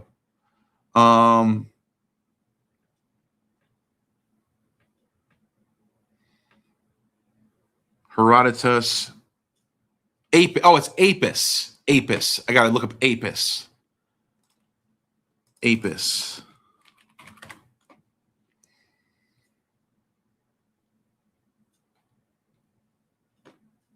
Where is it? Birth to Apis. Here we go. I think this is it right here. This is it right here. I think this is it. Here it is. And then summoning the priest before him. By the way, it says right here, in Egypt, Apis, who the Greeks call Epaphus, in which the revelation straight away, the Egyptians donned their fairest garments. Anyways, he says, having put them to death, he summoned the priest before him. When they gave the same account, if a tame god had come to the Egyptians, and with no more words, they bade the priest to bring Apis. So they went to seek him. This Apis, Epaphus, is a calf born of a cow that can never conceive again. By what the Egyptians say, the cow is made pregnant by a light from heaven and thereby gives birth to Apis. The marks of this calf are called Apis, as these. Remember, we just heard from Plutarch. They take a cow into the temple on December 25th, and they ring it around 7 times as a ritual. Well, guess what? Isis, if you go to Apollodorus,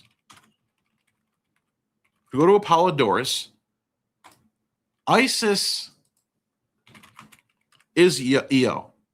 The goddess that just gave birth to Epaphus is Isis. Here's what he says. He tells you the story. Listen to this. Hera, Zeus seduced her while she held the priesthood of Hera, but being detected by Hera, he, by a touch, he doesn't have sex with her, by a touch, turned Io into a white cow and swore that he had not known her. That's the language you use about he'd never had sex with her. It's a virgin birth. Whereas Hesiod remarks, the lover's oaths do not draw down the anger of the gods. Hera requested the cow from Zeus for herself and set Argus, the all-seeing, to guard it. I'm going to skip ahead a little bit. This is what happens. We got a super chat. I'm going to come back to you in a second.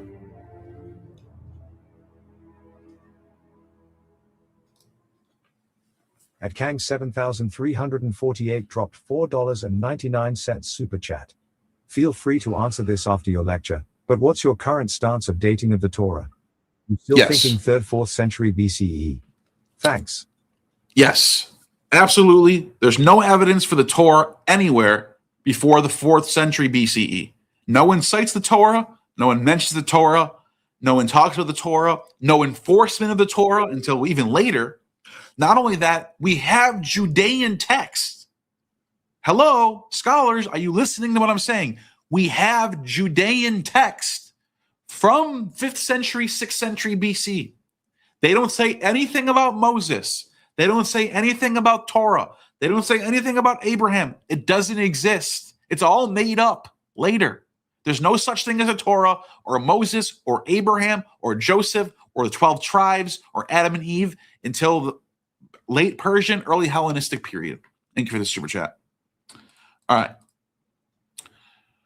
Apollodorus, what does he say? He talks about this Epaphus, miraculous virgin birth. By who? Who gives birth to this child who's born at the winter solstice of a virgin? He says she roamed all over Syria. Remember what you just heard? You just heard Plutarch say that the reason why they do this festival, why they take a cow and revolve it 7 times around the temple, because they're reenacting the searching of Osiris, and where she goes to Syria, because there revealed that to her, the king of Byblos was nursing her son. And having found Epaphus, she came to Egypt, where she married Telegonus, who reigned over the Egyptians, and she set up the image of Demeter, whom the Egyptians call Isis, and Io, likewise, they call by the name of Isis. Do you see what's going on here?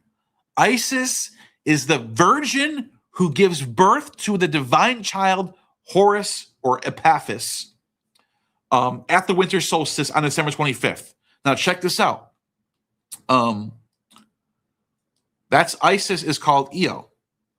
And how do you know she's called the Virgin, right? Okay. Lycophron. Alexandra.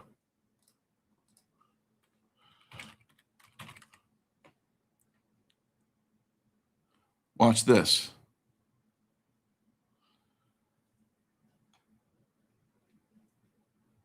Wait, which verse is it again? Let me just find the verse. Lycophron.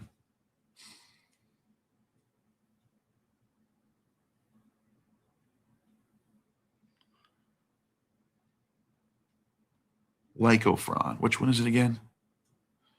Hang on, I got it in my notes here. I think I do. I think I got it here in my notes. Let me just check my notes. I know I got Lycophron in here somewhere. That's not it.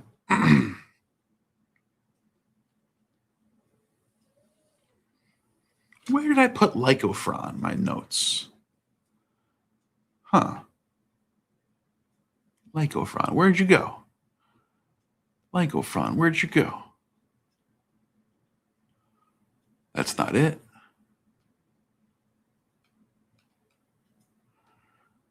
Okay, hold on a second. I could find it in here without my notes. I thought I had it in here though.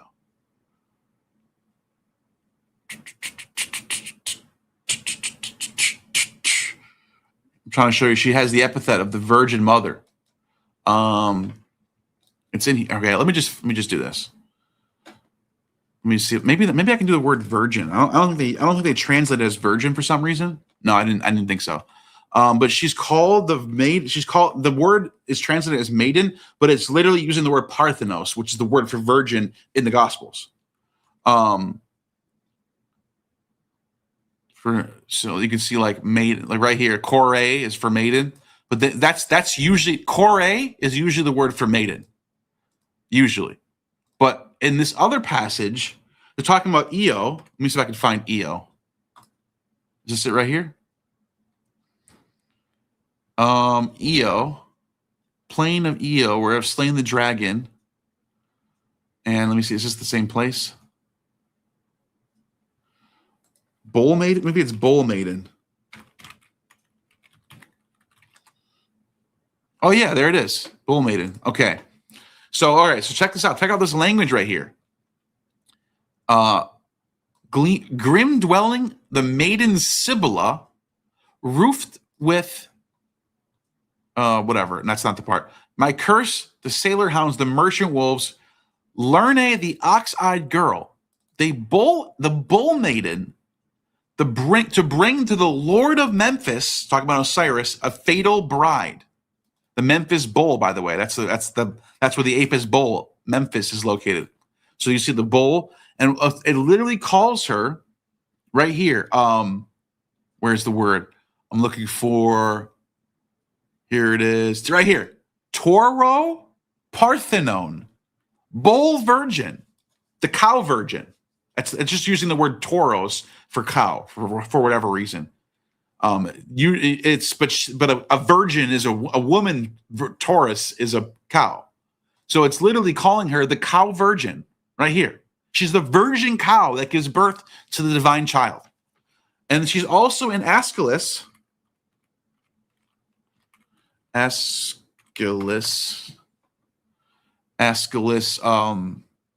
Prometheus bound.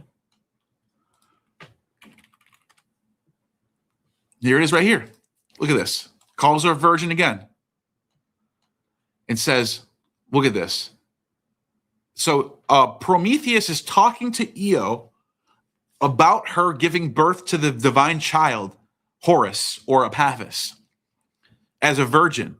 It says Io. Look at, there it is. Io, who's also Isis. We already saw that. We already saw Apollodorus. She's Isis of the Greeks. The man-shunning virgin, devastated by the terrible, troublous, vagrant wanderings caused by Hera. We already heard this story. So let's keep going. he says, hold on a second. Right here, this is the one I want to show you. He says, right here, see the word Parthenon right here? Partheneo.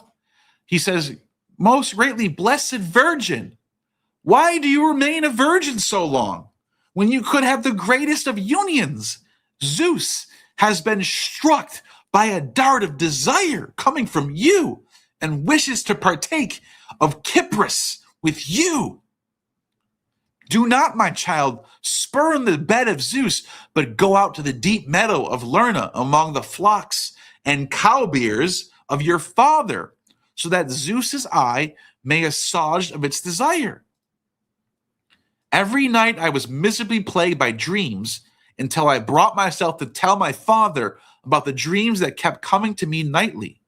He sent envoys repeatedly to Delphi and Dodona to consult the oracles so that he can learn what he should do or say as to act in a manner pleasing to the gods. They returned, reporting ambiguous responses, their expression obscure and hard to interpret. Finally, a clear word came to Inachus, plainly telling and enjoining him to thrust me out of my house, my native place, to wander unprotected on the furthest confines of the land, and that if he refused, a fiery thunderbolt would come from Zeus that would annihilate his entire family. Persuaded by these oracles, Lochias expelled me and shut me out of his house. As reluctant to do this, I was to go. The bridle of Zeus compelled him against his will to act thus.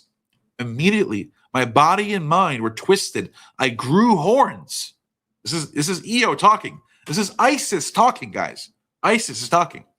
I grew horns, as you now see. I was pricked by the sharp sting of a gadfly, and with maddened leaps I rushed off to the stream of Carcnea, good to drink from, and the spring of Lerna. My footsteps were dogged by the earth-born herdsman Argus, intemperate in his fierceness, starring with his many eyes. A swift death unexpectedly robbed him of life, but I, harassed by the gadfly, as if by divine scourge, had been driven on from the land. You hear what has happened to me. If you can say what still remains of my sufferings, tell me, and do not out of pity excite me with the false tales. The chorus comes in and sings. And what happens? Her belly swells miraculously, and she gives birth to Epaphus in this story, a virgin, perfectly virgin story, and it happens at the winter solstice. Let's see. I think I got one more. Diodorus. Here we go. Diodorus 1.8. Let's go to that one. Before we get to Macrobius, it's the last one. Macrobius. Diodorus.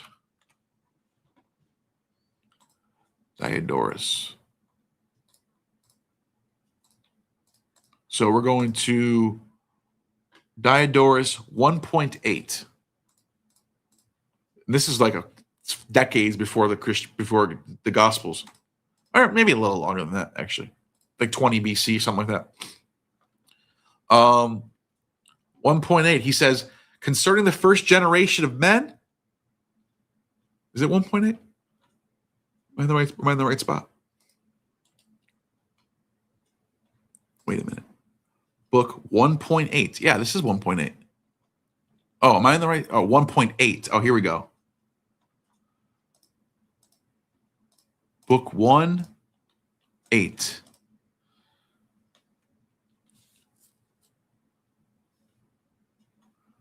Why am I not seeing Isis?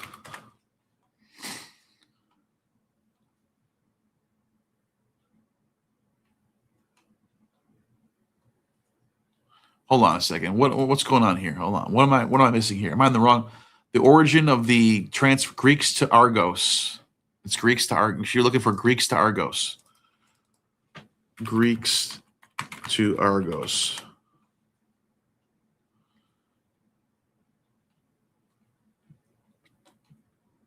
Here we go.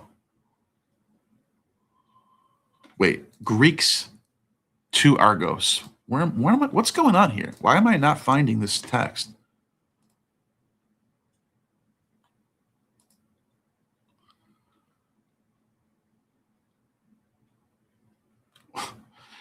I'm telling you, I think Loeb is glitching, dude. Something's going on. Okay, let's do a word search for heifer. It's got to come up. Heifer.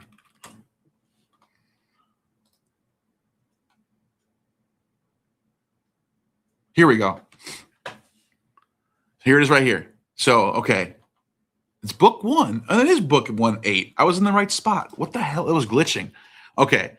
It says right here. Oh, I was looking down here. Okay, so here's what it says. Heracles, blah, blah, blah, blah, blah. And they say that Perseus was born in Egypt, and that the origin of Isis is transferred by the Greeks to Argos in the myth which tells of Io. So Isis is Io. It's literally what he's saying here. They transfer the myths of Isis to Io, who is changed into a heifer. In general, there's a disagreement over these gods. For the same goddess is called by some Isis, by others Demeter, by others Thesmophoros, by others Selene, others Hera, blah, blah, blah, blah, blah. So all those syncretisms going on, right? Well, later on in the same book, in book 241,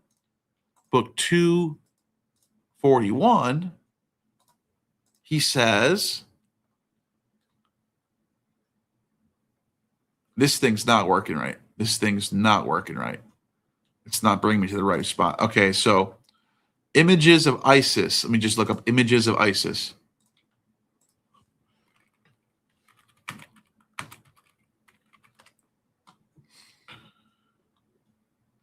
Images of Isis. Is this going to really? I literally can't look up images of Isis. Oh wait, no, that's it. That was the source. I just showed you that. Okay, so that's fine. All right, so you get the point. I think it's abundantly clear what I just showed you. Isis and Horus is in Greek, Io and Epaphus, and the birth of the child is by a virgin on December 25th, the winter solstice. It's abundantly clear. I just showed you tons of data on that. There's no denying that. So, okay, so why does this have to do with what I'm talking about? Well, when we go to Macrobius, this is in late antiquity. This is like 400 AD. You can see the mind of the Platonists at work here. They're taking all these myths and trying to sync them up into the two powers in heaven, where you have one supreme God who manifests himself in different ways. So he calls him Yah. The God is called Yah. That's just the supreme God, right? This is what he says. The Son. Well, he goes on and on about Dionysus and Apollo are the same God.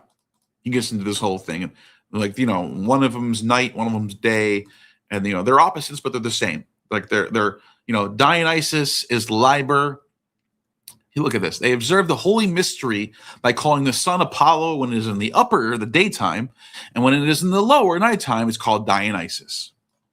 The images of Father Liber are fashioned in the form of a boy, others of a young man, others bearded, elderly. In the Greeks, they call this, Hebon. But the different ages are to be understood with reference to the sun. Ready for this? It is a very small child, right? It's a very small child at the winter solstice. The birth of the divine child is at the winter solstice. Like the image of the Egyptians bringing out from its shrine on a fixed date. Talking about Horus. Like the image the Egyptians bring out from its shrine on a fixed date. You can't deny this, dude. It's right there. And it literally references the Egyptian origin of this all. Horus is the December 25th tradition. With the appearance of a small infant, since it's the shortest day. So this isn't a calculation that they figured out Christianity was born on. No, this is something that's going on in Platonism, guys. Wake up to this shit, dude. It's not no calculation that some Christian made up. The calculations are apologetics that Christians later on we calculated, we figured out he was born on. No, you made that up. It's all made up. And then it says, then as the days became progressively longer, by the vertical equinox, it resembles a vigorous young man and is given the form of a youth. Later, full maturity, same God, in the summer solstice, he's got a beard. So he's grown to a full man. Winter solstice, he's a born little baby. Spring equinox, he's becoming a little young, vigorous man. Summer, he's a full-blown man. And then after the autumn equinox, he's literally dying, the dying god, right? Okay, that's very easy to we know that the birth of God is on December 25th for a reason, because of the sun. We all know that. No one's surprised there. Similarly, we talked about Thrace before. Someone wanted about Thrace, right? We learned that in Thrace, the sun and Liber are considered the same. This is true, by the way. They thought this. They call him Sabazius, and they worship him in splendid ritual, as Alexander writes. They dedicate the round temple to him, and blah, blah, blah, blah, blah. Orpheus, too, referencing the sun to be understood, melting the bright ether that was before now unmoved. He revealed to the gods the fairest sight to be seen, the one they call both Phanes and Dionysus, sovereign Elbous and Antagus, seen from afar. Among men who dwell on earth, some give him one name, others another. First he came into light and was named Dionysus, because he whirls along the limitless length of Olympus. But then he changed his name and took on forms of a dress of every sort. From every source as suits the alternating seasons, he called the sun Phanes, from light, Phos. And illumination, Phaneros, because in seeing, all he is seen by all. Dionysus, as the inspired singer himself, from whirling about in a circle. That's Cleanthus, that's so named, bringing completion, Dionysi, because he hastens every day from east to west and completes the course of heaven by creating day and night. The physical scientists say Dionysus is the mind of Zeus, Dios Nun, literally mind of Zeus, claiming that the sun is the mind of the cosmic order, which is called the heavens, which in turn is addressed as Jupiter. You see the dyad now? Let us take our start from Zeus. The Romans called the god Liber because he wanders free. Here's where it's about to get crazy. Orpheus explicitly declares that the sun is Liber in this verse. The sun, here's Orpheus, whom they call Dionysus, and this is literally an Orphic verse right here. Helios on Dionyson, Epiclesin, Kalausin. The son whom they call the surname Dionysus. And then he says, Zeus is one, Hades is one, the sun is one, Dionysus is one. They're all one God. Eis Zeus, eis Hades, eis Helios, eis Dionysos. The authority of that verse is based on an earlier 150 AD Oracle of Apollo of Claros, dated to 150 AD, in which another name is also given to the sun, whom in these sacred verses is called Yahweh. Yahweh. I'm not even kidding. This is the name of Yahweh in the Septuagint. This is the Greek version of Yahweh. Yahweh. For when Apollo of Claros was called concerning the god Yahweh, which the gods he should be considered, Apollo replied as follows. Those who know the mysteries should not conceal things not to be such. You saw this in the Hermetic mysteries. You saw this in Jesus. You saw this in the Horus mysteries. You saw this in the Chaldeans. Shh, don't tell him. Mustes, secret. Musterion. Being a mustes, being an initiate, is to be quiet. Shh. But if your understanding is slight, your mind is feeble. Say that the greatest God of all is Yahweh. What? This is what the Platonists are saying? Well, think about it. This is 400 AD. The Christians have taken over at this point. So now you can see what's going on in the last plethora of pagan texts. Yahweh is the greatest of all. What? Hades in the winter. Zeus at the start of the spring. The sun in the summer. And delicate Iacchos, Dionysus in the fall. He literally says right here, Yao, Heidane, Dia, Helio, Iacchon, like Jacob, like Iacchos. Cornelius Labo sought the oracle's meaning, developing an interpretation of the Godhead and his name that identifies the Father Liber and the Son as Yah or Yahweh in the title, On the Oracle of Apollo of Claros. So, Orpheus describes the god's garments and paraphernalia in the rites of the Liberalia. Big festival in the springtime, by the way. Liberalia, let's look at that right now, actually.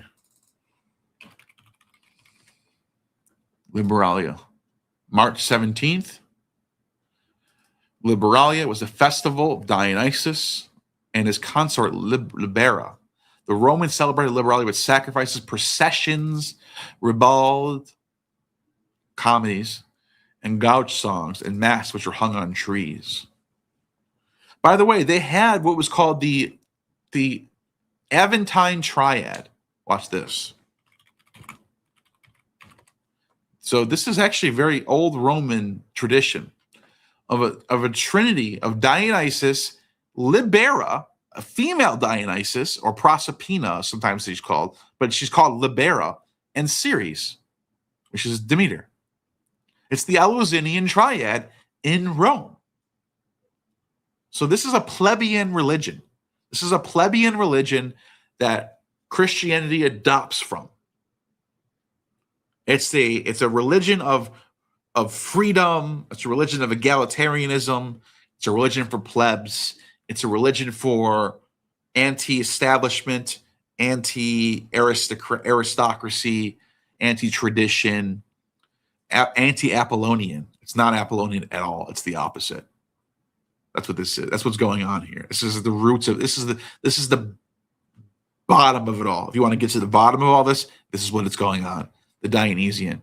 And guess what? Dionysus is actually called, this is going to blow your mind. Ready for this? In the Orphic hymn to Dionysus, which is Hellenistic, it's pretty old. It's probably 3rd century BCE. Guess what he's called? Watch this. I'm going to show you right now. I have it right here. Dionysus in Egypt? So from a book that I got called Redefining Dionysus. And Radcliffe Edmonds wrote a chapter. He says, in the Orphic hymns, believe it or not, there's something weird going on here. See this word right here? Let me see if I can find it. Right here. Epaphy in the vocative. Epaphie. Wow, what is he saying? He literally calls him Epaphus or Epaphian. He's the Epaphian, the god Epaphus, Horus. We just saw the whole story about his virgin birth. The light coming down from heaven to impregnating a cow. That's the virgin birth of September 25th. That's Dionysus. It says it right here. Blessed son of Zeus of two mothers, Bacchus of the vintage, unforgettable seed, many named, redeeming daimon, holy offspring of the gods born in secrecy, reveling Bacchus, plump giver of the many joys of fruits which grow well, mighty and many-shaped God. From the earth you bust forth to reach the winepress, and there become a remedy for man's pain, or sacred blossom, a sorrow-hating joy to mortals. There it is right here. O lovely-haired Apathian. He's the Apathian. He's the god Horus. He's the Apathian divine child. You are a redeemer and a reveler, whose fiercest drives the frenzy, and who is the kind-hearted to all gods and mortals. Listen to what he writes. While some commentators have in despair postulated textual corruption, this is the great scholar, by the way. Some scholars think there's no way this is textual corruption. There's a mistake here.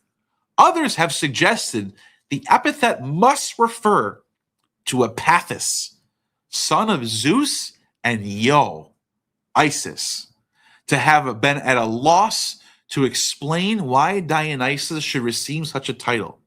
I argue the epithet identifies Dionysus with the divine figure in the Egyptian context, and he's right. The evidence leads us here. There's another Orphic hymn where the mother of Dionysus is called Dark Isis. Your mother is Dark Isis, it says. Let me pull that up. Orphic hymns. Watch this. I'm just going to show you guys this stuff right now.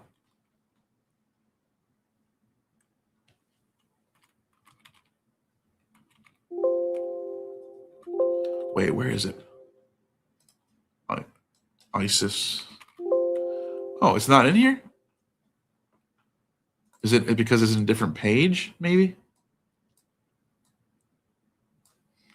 Is it Sabazius?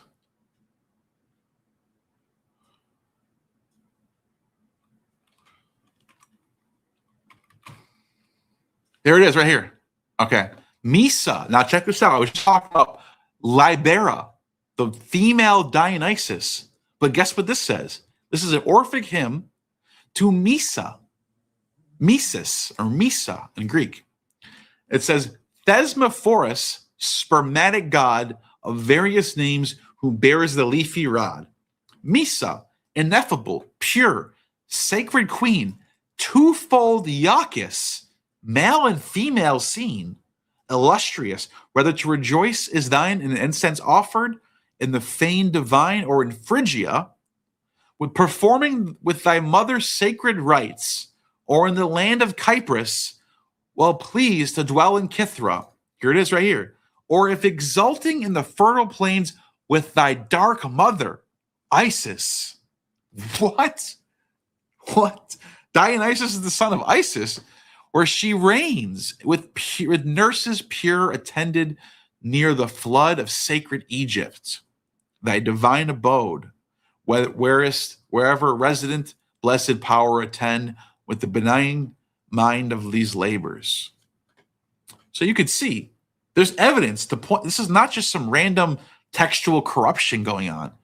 Dionysus is the Apathian divine child god that's born at the winter solstice by a virgin. That's in the sources. It's right there. So, what was the other thing that I wanted to bring up?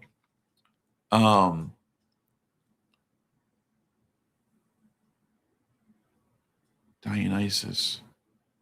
I could talk about Zagreus. Oh my God, I almost forgot. If we go to Pliny the Elder, who writes at the end of the 1st century AD, 70s, 60s, he talks about a festival for the Epiphany of Dionysus. God's gift day. And so this seals the deal for me. When I found this out, I knew that there's no more speculation here. I found it. I figured this out. That the whole January 5th, December 25th, winter solstice, birth, it goes through Horus into Dionysus, and it becomes a Platonist solar tradition of the one God and the sun. the two powers in heaven, which is what Christianity is essentially expressing through Judaism. It's the Jewish rendition of this. So what you get is, he talks about a miracle that happens where these springs that would dry up, and every year at this time, a spring would turn to wine. So it says right here, Mucianus was 3 times consul that a flowing from a spring in the temple of Phyther Liber, Dionysus, that's Dionysus' name, we just saw that, on the island of Andros, always has the flavor of wine on January 5th, the Orthodox Christmas. The night of January 5th is the Greek Orthodox Christmas.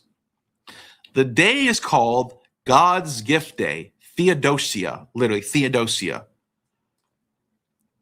So this is like, there it is right there. It's right there. Dionysus, Horus, Harpocrates, winter solstice, January 5th. It's all there.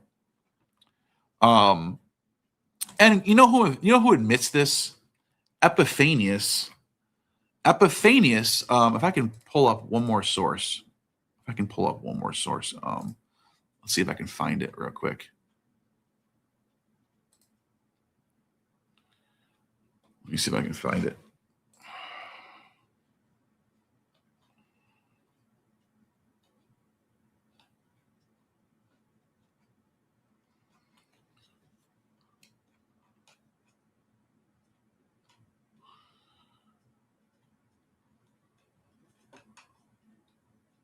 Show all documents. Okay, I think I found it.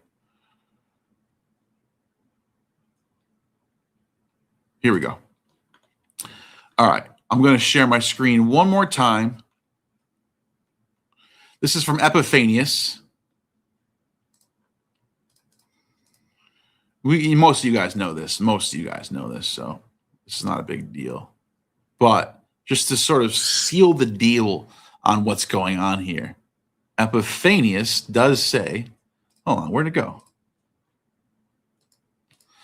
Let me just bring this over here.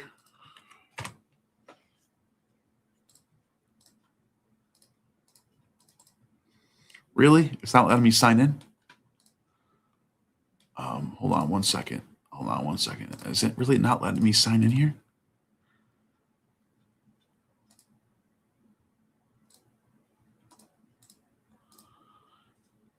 Window. Here we go. Okay, boom. From Epiphanius, Panarion 51. Indeed, the Savior was born in the 42nd year of the reign of Augustus, Emperor of the Romans, during the 13th of the consulship. He goes on, Christ was born 8 days before the calends of January, 13 days after the winter solstice. That's January 6th, guys. An addition of the light and day.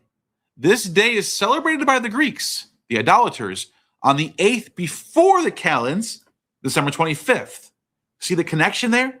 January 6th, December 25th. He's putting them together as one thing.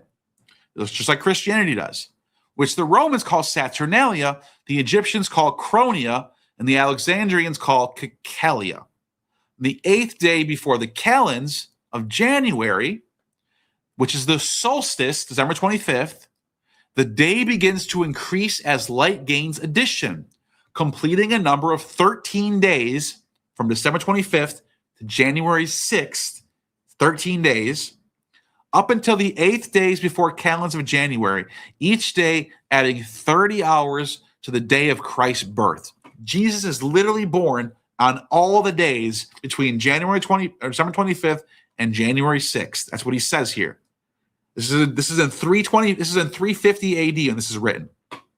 So this is early on. This is one of the first sources to explicitly mention Christ's birthday, Epiphanius. As also the wise Ephraim, which is a Saint Ephraim, Orthodox Christian saint, among the Syrians, testified to this word in his explanation, saying that thus was ordained the coming of our Lord Jesus Christ, the birth according to the flesh, or rather the perfect incarnation, which is called Epiphany.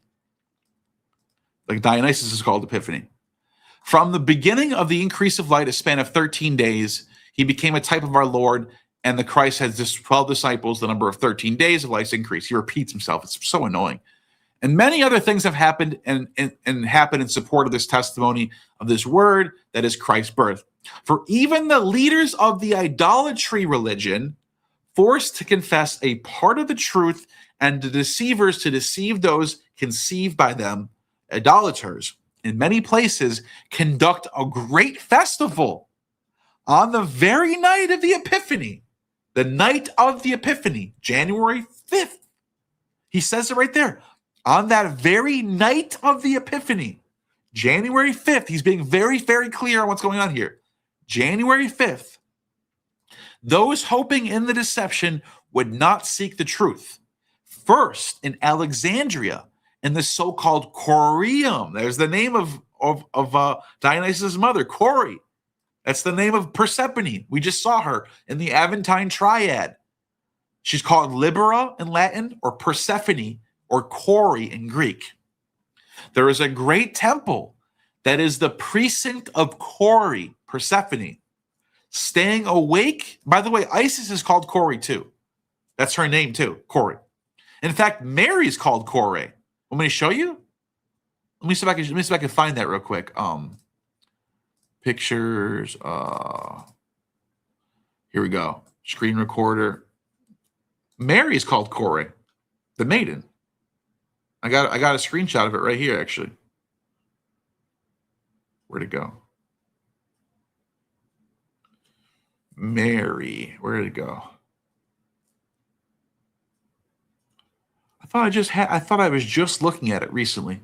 Maybe not. Anyways, Mary's called Cori in some of her hymns. Anyways, doesn't matter.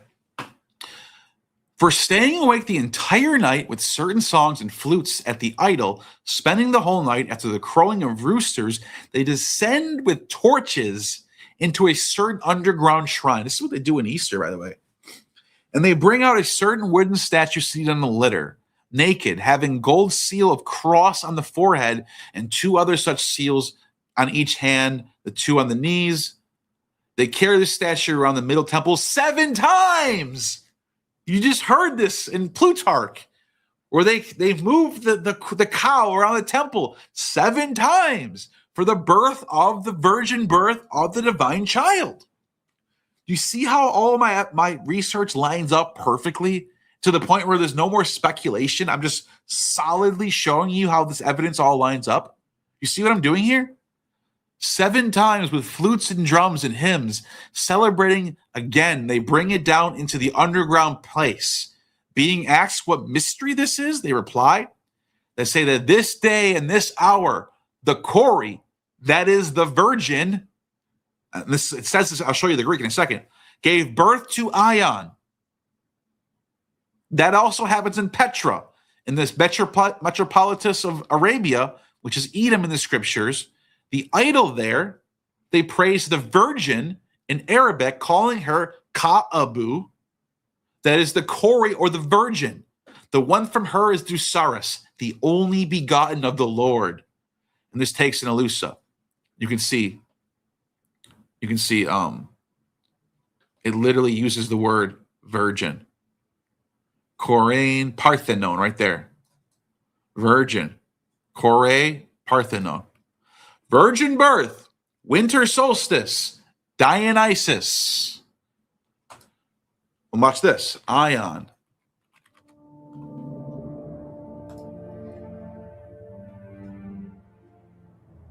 You still wait, you still seeing my screen? Okay, good. Look at this. Pegasus dropped $19.99 super chat. Still on? I have to salute your enthusiasm and drive to explain where modern Christian theology has come from. I'm going back to particle physics, namely quark interactions. Take care and don't let the fire burn out. Fire emoji. Appreciate you, Constellation Pegasus. It's always good seeing you in the chat, like always. I really do appreciate your support over the years.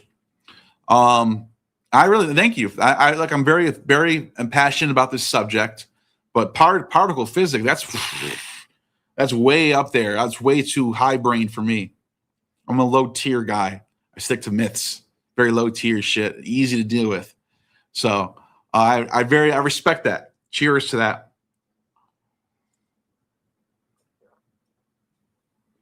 Yep. I agree. Don't let the fire burn out. Well said. Thank you for that super chat, man.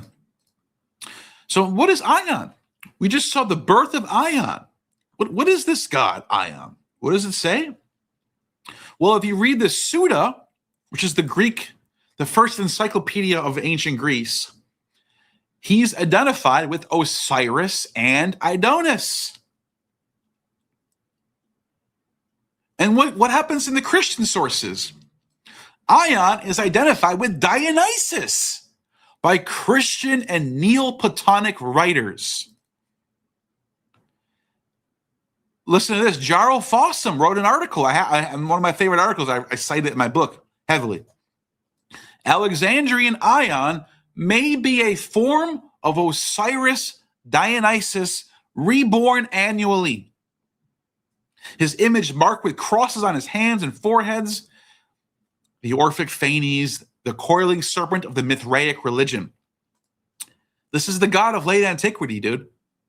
This is the god that this is the Serapian late antiquity serpent on the cross, the resurrection god, the eternal life god, the son of God, the son of the Father, the son of the monad.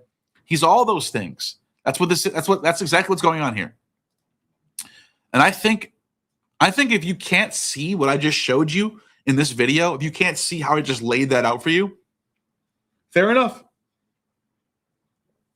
But there's so much evidence, there's so much data to support what I'm saying here. The primary sources are littered with a bunch of little clues that when you look at them one by one, you go, when you put it all together and you see what's going on here. And I think the problem is some biblical scholars, they do like word searches in TLG. They go to the TLG and they look up Horus virgin. And they go, I haven't seen any sources of Horus being born of a virgin. But they don't know how syncretism works. And they don't know how these sources by these authors get lumped in together. And you have certain gods like Apathis being equated with Horus, and then Dionysus being called a Apathian. And you kind of have to you have to put yourself in the shoes of a late first century Alexandrian Greek writer writing the Gospels. What does he know? What is he trying to portray? And what you get is a heavily Middle Platonic, Stoic influenced, cynic influenced,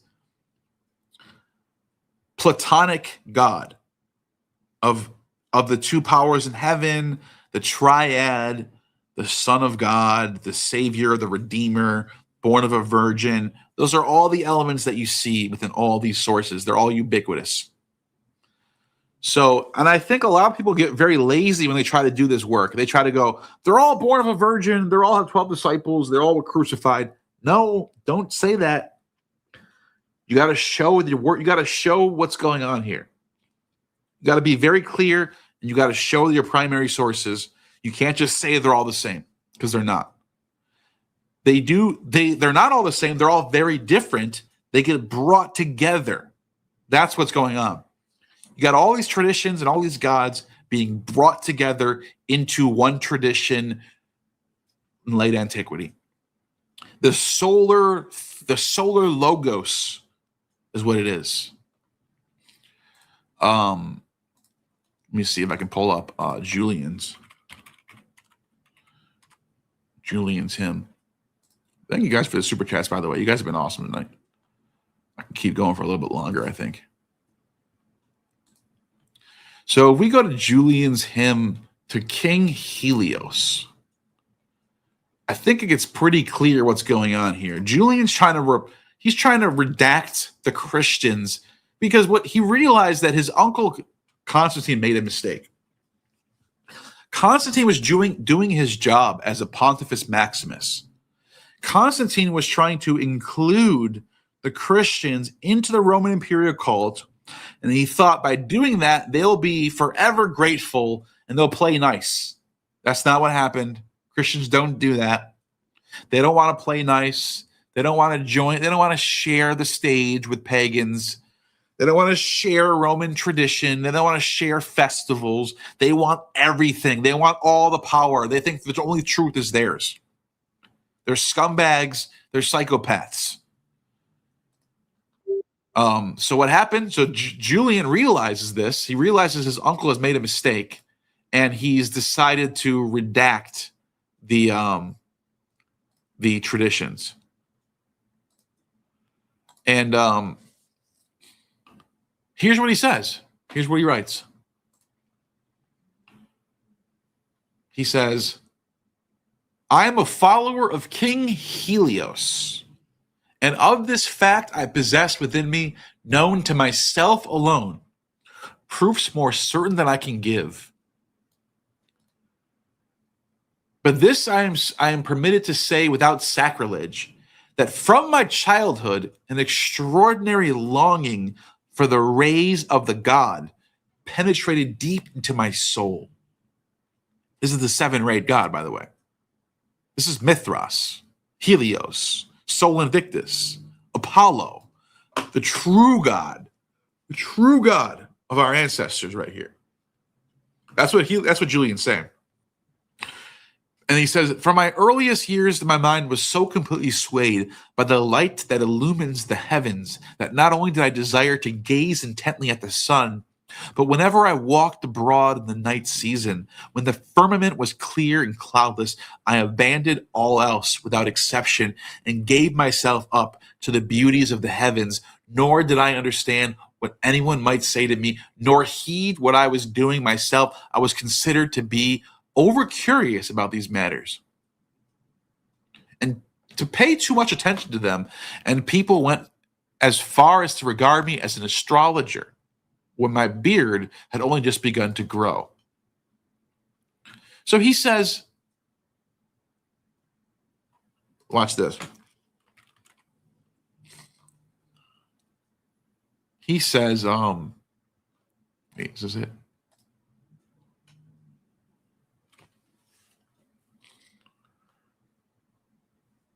Oh yeah, that's okay. All right, this is what I wanted to look at. Mithras. Here it is. He says,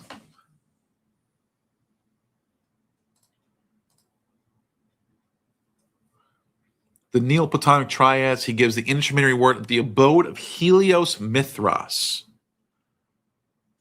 The principle of good most nearly resembles light, and the principle of evil darkness, and between both is Mithras. Therefore, the Persians call Mithras the mediator. So, what I wanted to show you was where he talks about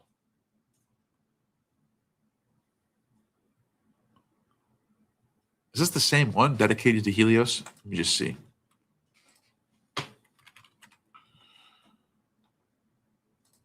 Logos. Oh, here we go. He talks about this Logos figure, right? Listen to what he says. And if I discern the divided function of Dionysus, which great Dionysus received from the single and abiding principle of life that is in mighty Zeus. For from Zeus he proceeded. That's a very particular phrase for the Logos. He bestows that life on all things visible, controlling and governing the creation of the whole divisible world. Together, these gods ought to celebrate Hermes Epaphroditus. For this god is entitled to be initiated, who say that he kindles with torches for wise Attis. And this is talking about Ion, dude. Listen to this. And who has a soul so dense as not to understand that through Hermes and Aphrodite are invoked all generated things everywhere, since they everywhere are throughout have a purpose which is peculiarly appropriate to the Logos. But is this not Logos Attis, who not long ago, out of his senses, but now through his castration, is called wise? Yes, He was out of his senses because he preferred matter and presides over generation. But he is wise because he adorned and transformed this refuse, our earth, with such beauty as no human art or cunning could imitate. But how shall I conclude my discourse? Surely with the hymn to the goddess. All right. So what you have in late antiquity is you have the invincible God, the invincible one, the invincible God, who is the God born on December 25th. And let me look at the Philocalis calendar. Now, everyone knows this calendar is the calendar where Christmas or December 25th is first mentioned. But believe it or not, a lot of people don't actually read it. This is the calendar right here. And you can see there's a bunch of images that accompanies it with the festivals. And you can see in March, you get Hilaria, 25th, right? Hold on, we got a super chat.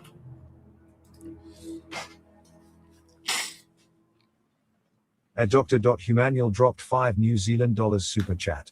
I'm on board with observations, yet I missed your case or claim on the perspective.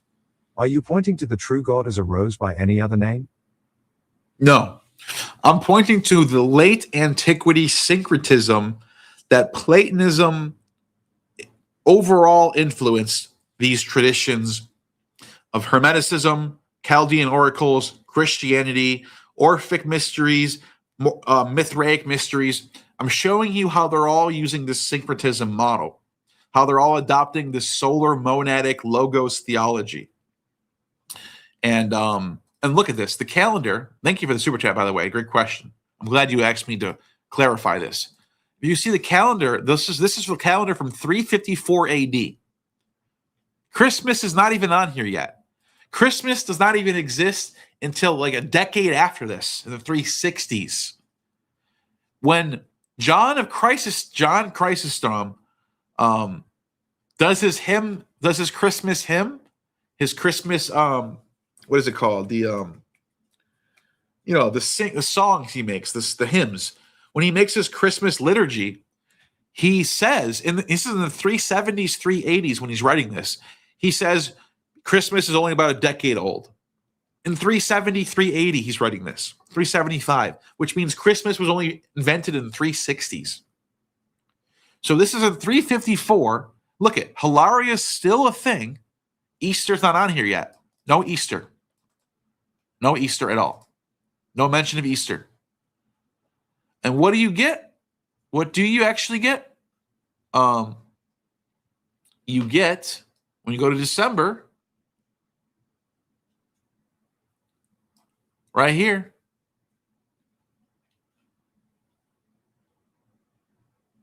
Invicti, December 25th, you get the N means Natalis, it means birth. So right here, you have Natalis Divi Verus.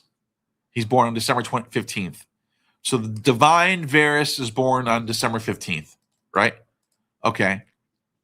Well, what does this say? Natalis Invicti, 30 chariots. It doesn't say anything about Christ. Doesn't even say soul. It doesn't even say the Son. It just says the birthday of the invincible God, 30 chariot races. That's it. So what does that mean? Well, I'll tell you what it means. I figured this out. It's the birth of the invincible God, the one God. This is Constantinian theology. This is Constantinian theology. Constantine is trying to unite the pagans and the Christians into one Roman imperial religion, and he failed. It ended up falling into the hands of the Christians a few decades later, and they just rejected all the pagan stuff, and they Christianized everything.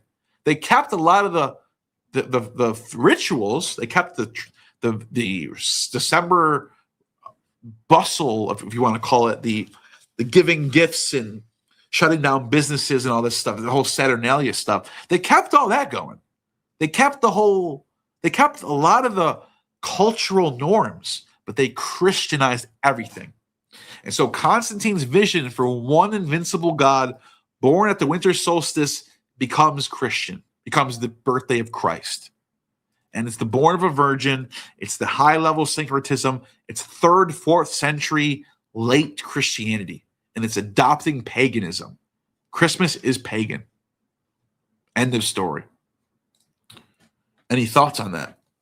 That's my presentation for you guys today. What do you guys think? Any questions? Any super chats? Drop them on me.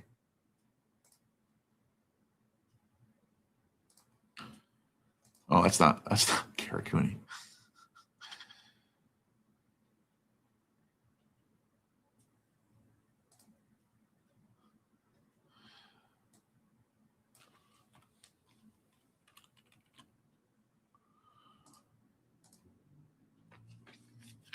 Any questions, anybody, about what I just said?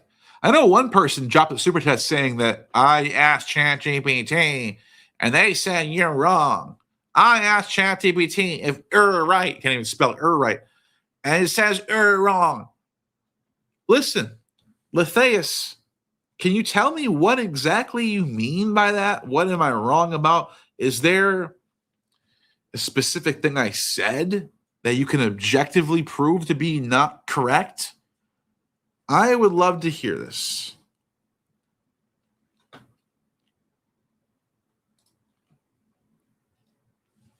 So, anything, any, I see some, dude, thank you, GI. This is Mana.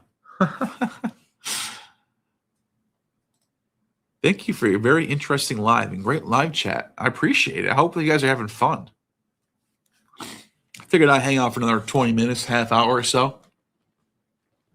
What do you guys think about what I just said? Anything, any thoughts on this?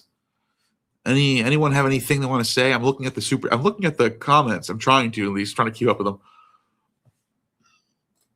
You know, trying my best.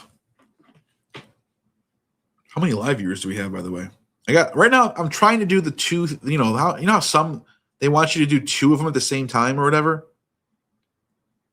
I don't like using the vertical one as much because it's like pointless. It's just going to lower my watch time for my video anyway. It's kind of stupid, I think.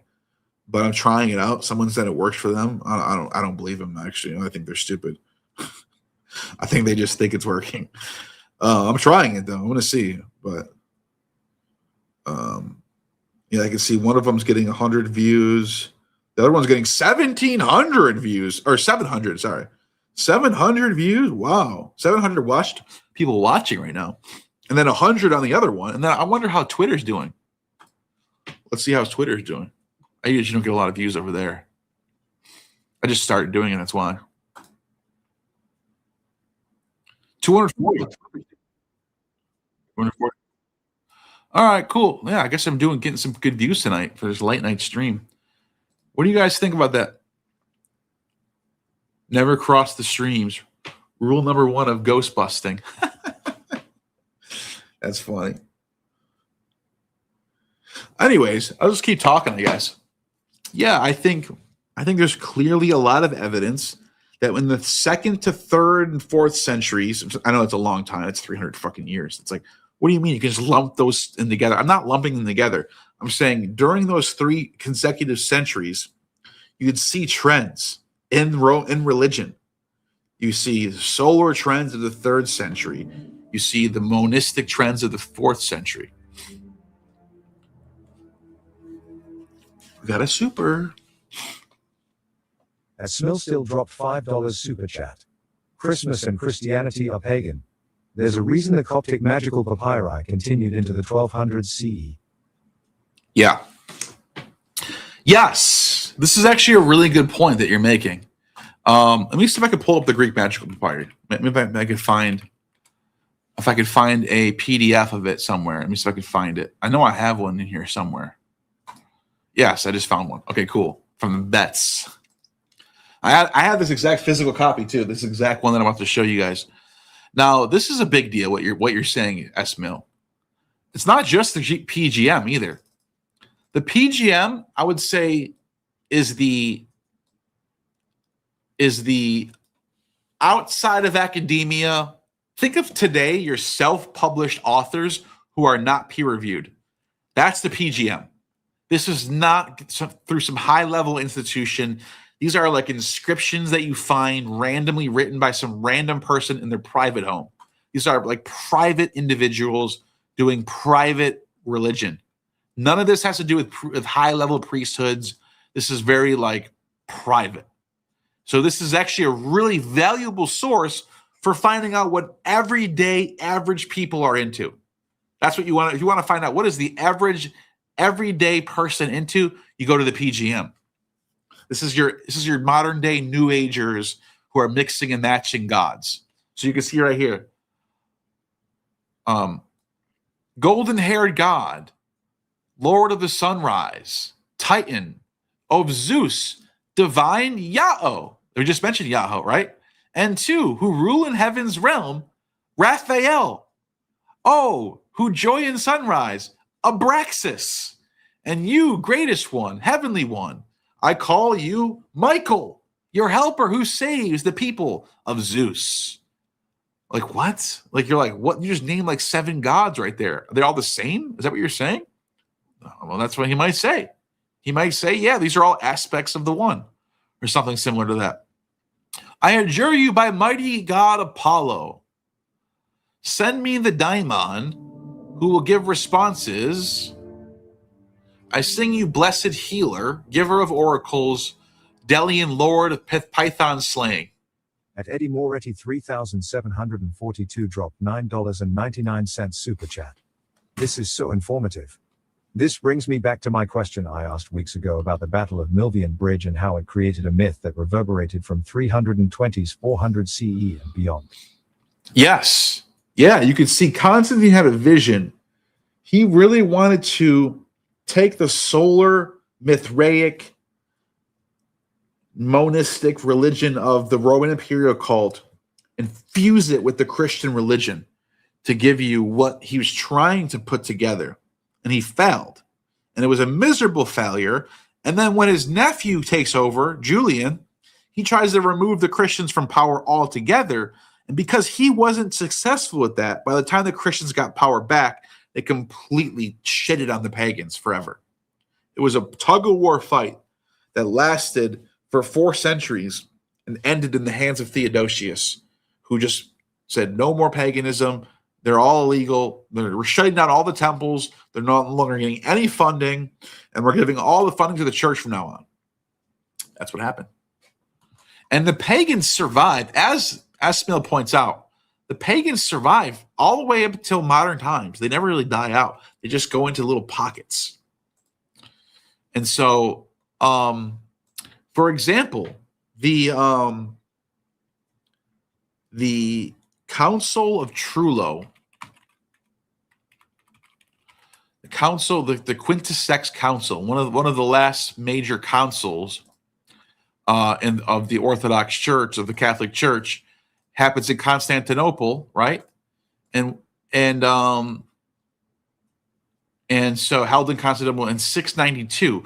And what happened in this council? What did they do? They dealt with pagans that were still around. So they said, look at this. The council banned certain pagan festivals. Therefore, the council gives some insight to historians about pre-Christian religious practices. The festivals of Brumalia, which is Saturnalia, by the way, Calends, and Bota were still going on. That's how you know Saturnalia is completely the Christian tradition, because we have 7th century. This is from 692 AD. That says that Brumalia, Calends, and Bota were still going on. That's Christmas. Brumalia is Christmas. Brumalia comes from winter solstice, winter cold. Another super chat. Constellation. At Constellation Pegasus dropped $19.99 super chat. Don't put yourself down. Particle physics is nothing more harder. It all boils down to interest. There are so-called smart people who could never fly a UH-60 Black Hawk for the army. Keep pushing ahead. Winners do this. Yeah. Yeah, I'm just good at what I'm good at. You know, text, reading ancient texts is something I'm good at, something I stick to. So I appreciate the super. And you're right. Particle physics is hard to me, but some people can grasp it. 742 drop $4.99 super chat. You're a great exegete of antiquity and religion. You should do in-person lectures. Come to LA. Good idea. In-person lectures would be kind of cool. Yeah, I haven't been to LA yet. I've been to the West Coast, but never been to LA. Been to Washington and Seattle and you know, Spokane and that stuff.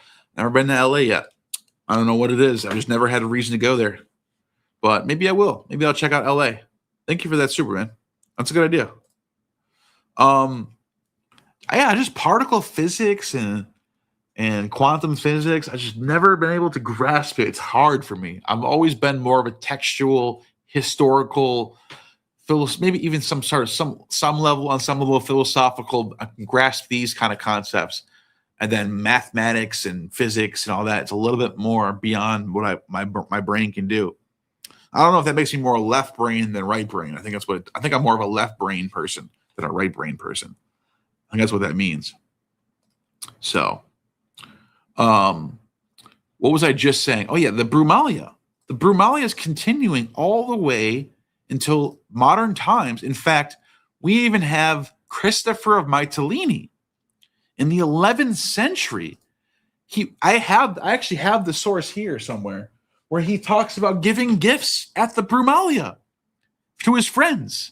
He has a whole He has a whole hymn. He writes in the 1000s. And he says, it's the Brumalia time, and we're all giving gifts to my friends, and I got my friend this, and he got my friend that. And it's like, dude, that's supposed to be Christmas.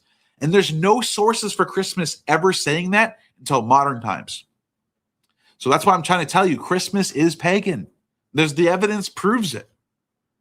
There's no sources before the 11th century that say it's Christmas time and we're giving gifts to people. They don't do that.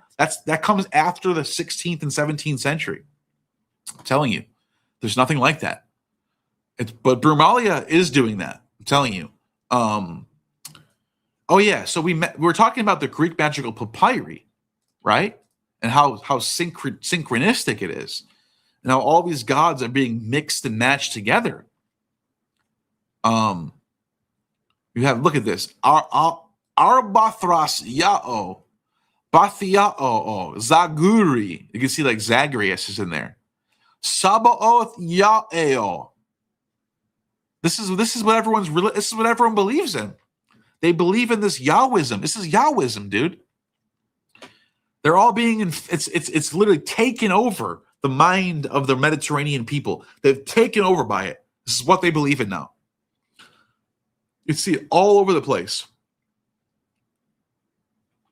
You can just skim through these texts. You can see. Let me see.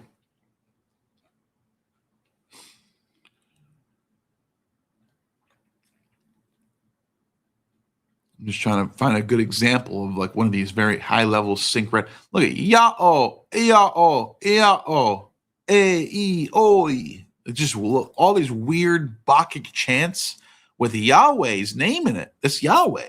That's what's going on. They're doing these weird Bacchic rituals with Yahweh. Watch this. Bacchus.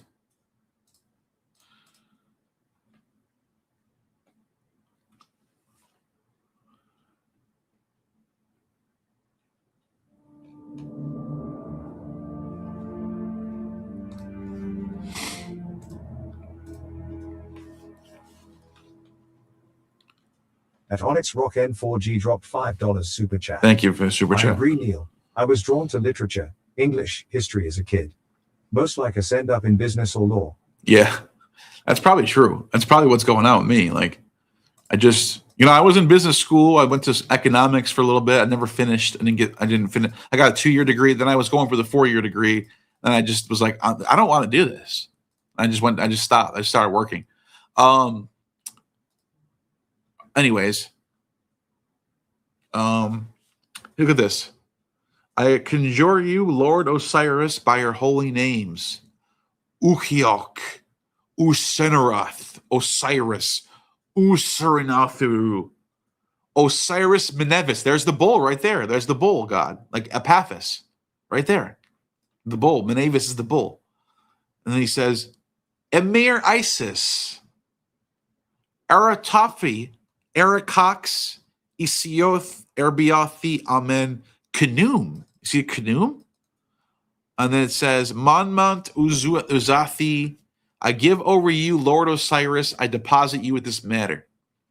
And then it says, but if you cause the plate to be buried or sunk in the river or stream in a coffin, write the Orphic formula saying, Aske ke taske, and taking the black thread, make 365 knots. This is all magic rituals, dude. I'm telling you. Look at this. Excellent love charm. Inscribed by scratching a tin lamella, write and lay down, walking over it. And what is written is this: I adjure you by the glorious name of Bacchios. This reminds me, actually. Bacchios himself has released you. I just want to show you one more. Talking about Bacchios, right? There's these Orphic tablets, and I'm showing you from Cambridge University's website right now, about salvation in the Orphic, these golden Orphic tablets that date from the 200 BC, 300 BC, and we found them. We translated. They're in Greek, and you can see one of them says like, "I'm parched, give me thirst. I'm the son of starry earth and heaven." That's a pretty well known one.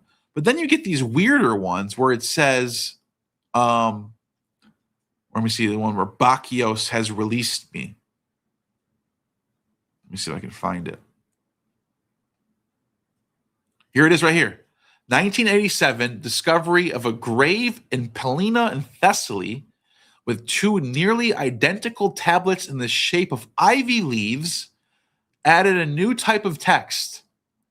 So this is 200 BC, dated to, and then what does it say? It says, now you have died, and now you have been born, thrice blessed one. On this very day, say to Persephone, that's the Cori, we just talked about her, Cori, Persephone. And let me just, real quick, someone thinks I'm just throwing names out there. People think I just throw names out there. Cori, what do you mean Cori, Persephone? That's two different people, right? No, look, I'm trying to show you something. Go to Persephone.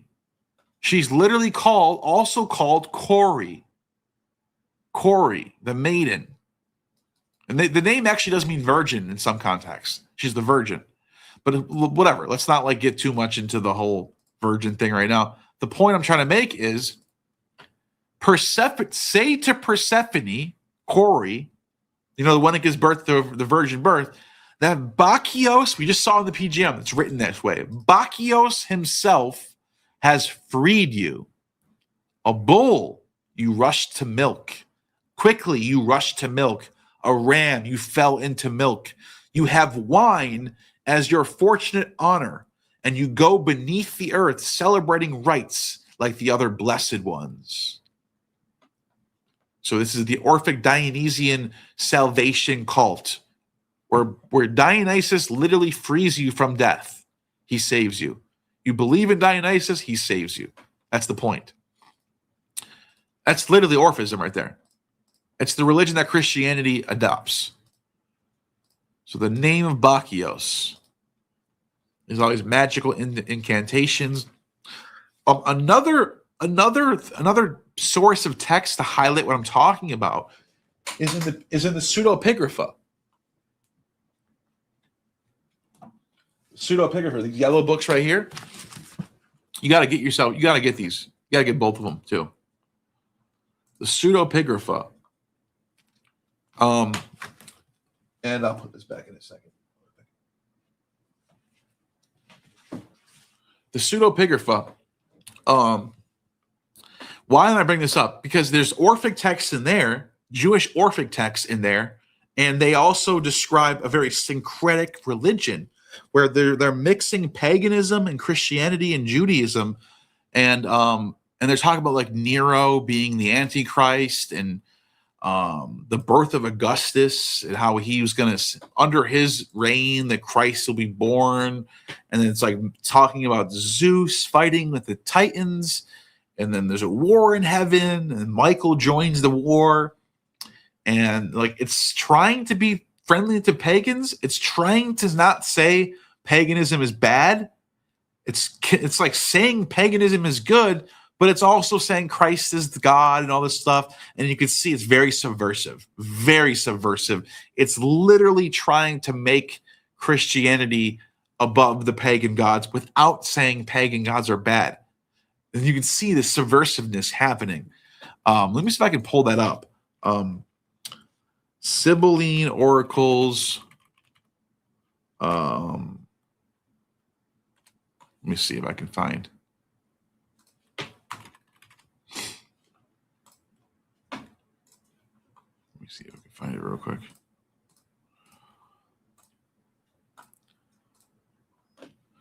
I'm not sure what version this is. I just pulled this up. But I think this is the one. Yeah, this is it. This is the one because it's dated to 150 to 300. This is exactly what I was looking for. So let me do this. Nero. Here it is. Look at this. You can see Nero is the Antichrist in this text, where it talks about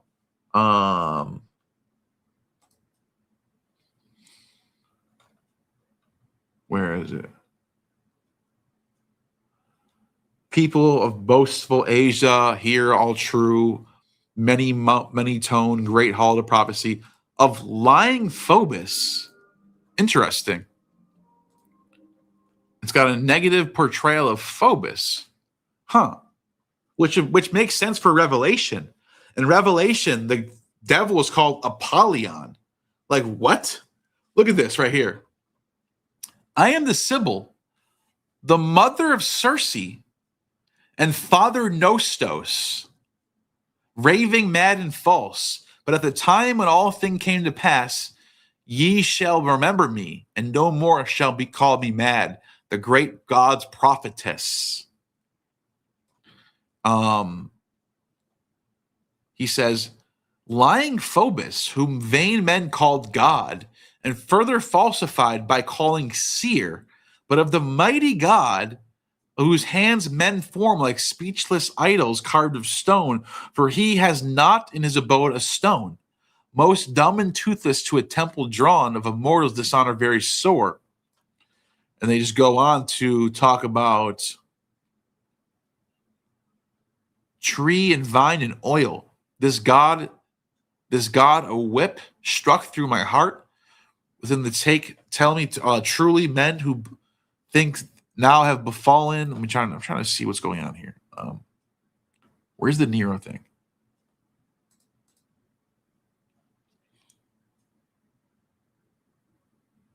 Here it is right here. Look at this.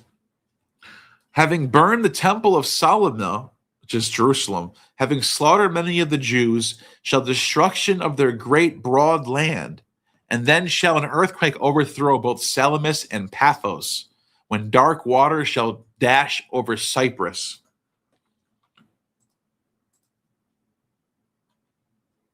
Where's the Nero when he's like literally supposed to come back and he's anyways, you guys can see like there's a whole bunch of syncretic, pro-Christian, subversively anti-pagan propaganda going on in the Sibylline oracles. And the Sibylline oracles started off completely pagan. They were the Roman pagan holy books of pagan Rome, of the Roman Republic, not empire, Roman Republic.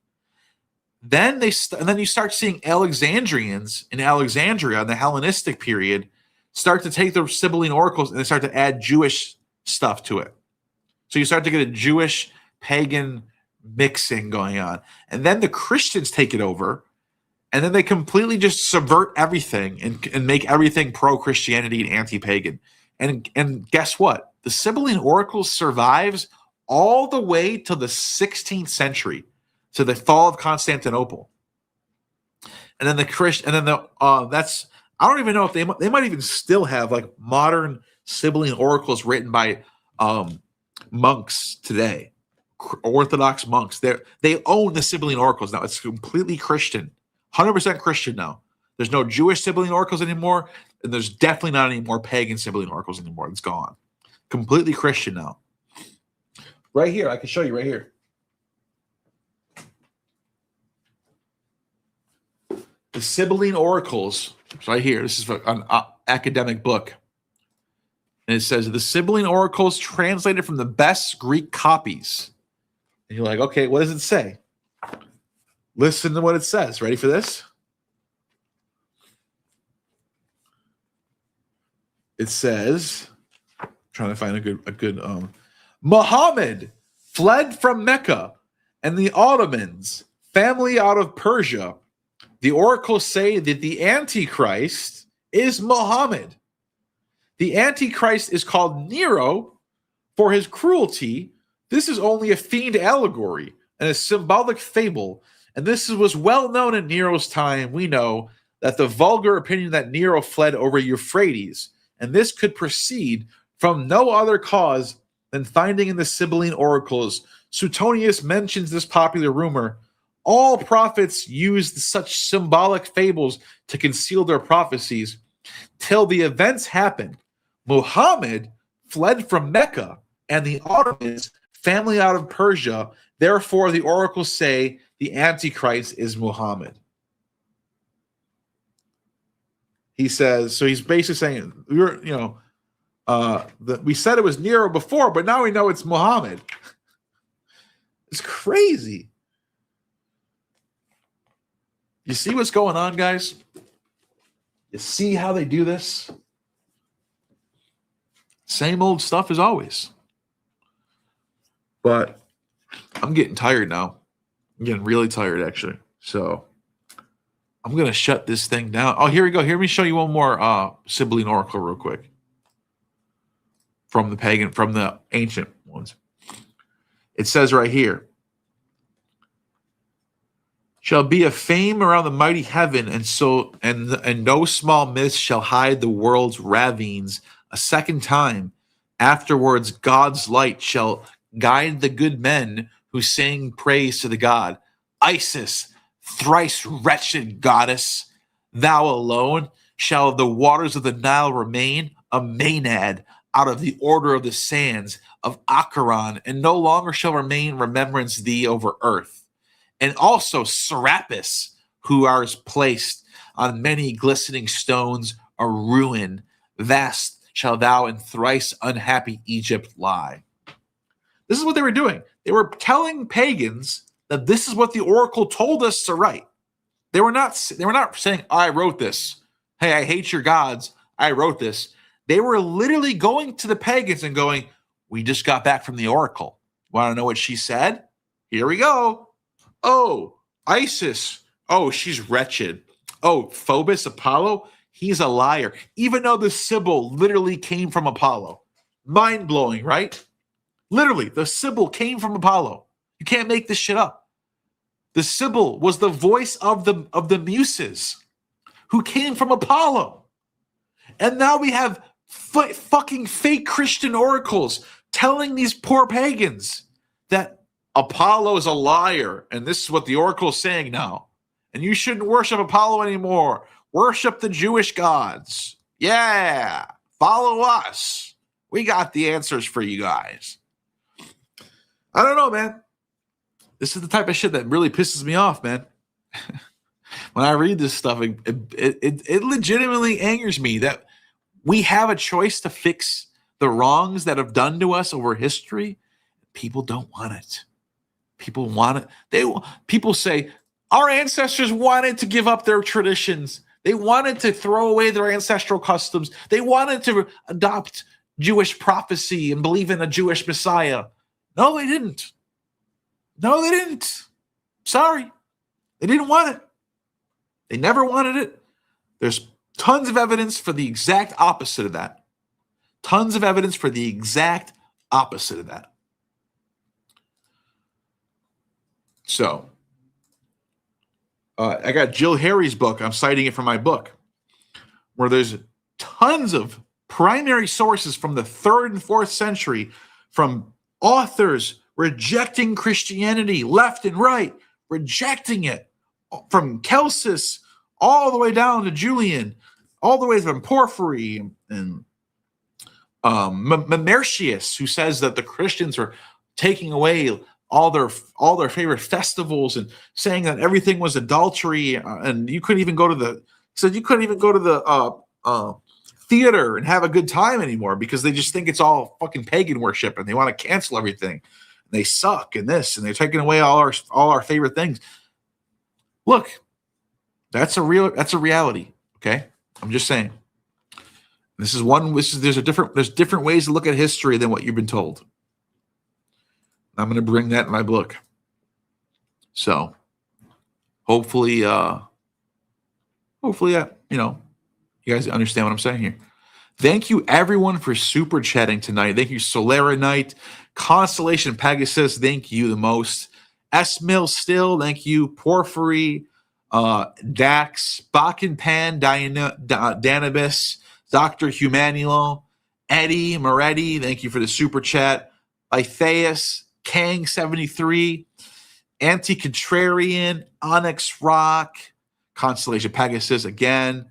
Thank you, Eddie, for your $10 again. And Onyx also. I couldn't thank you guys enough. Trying to think. That's pretty much it for tonight. You have all just attained true gnosis.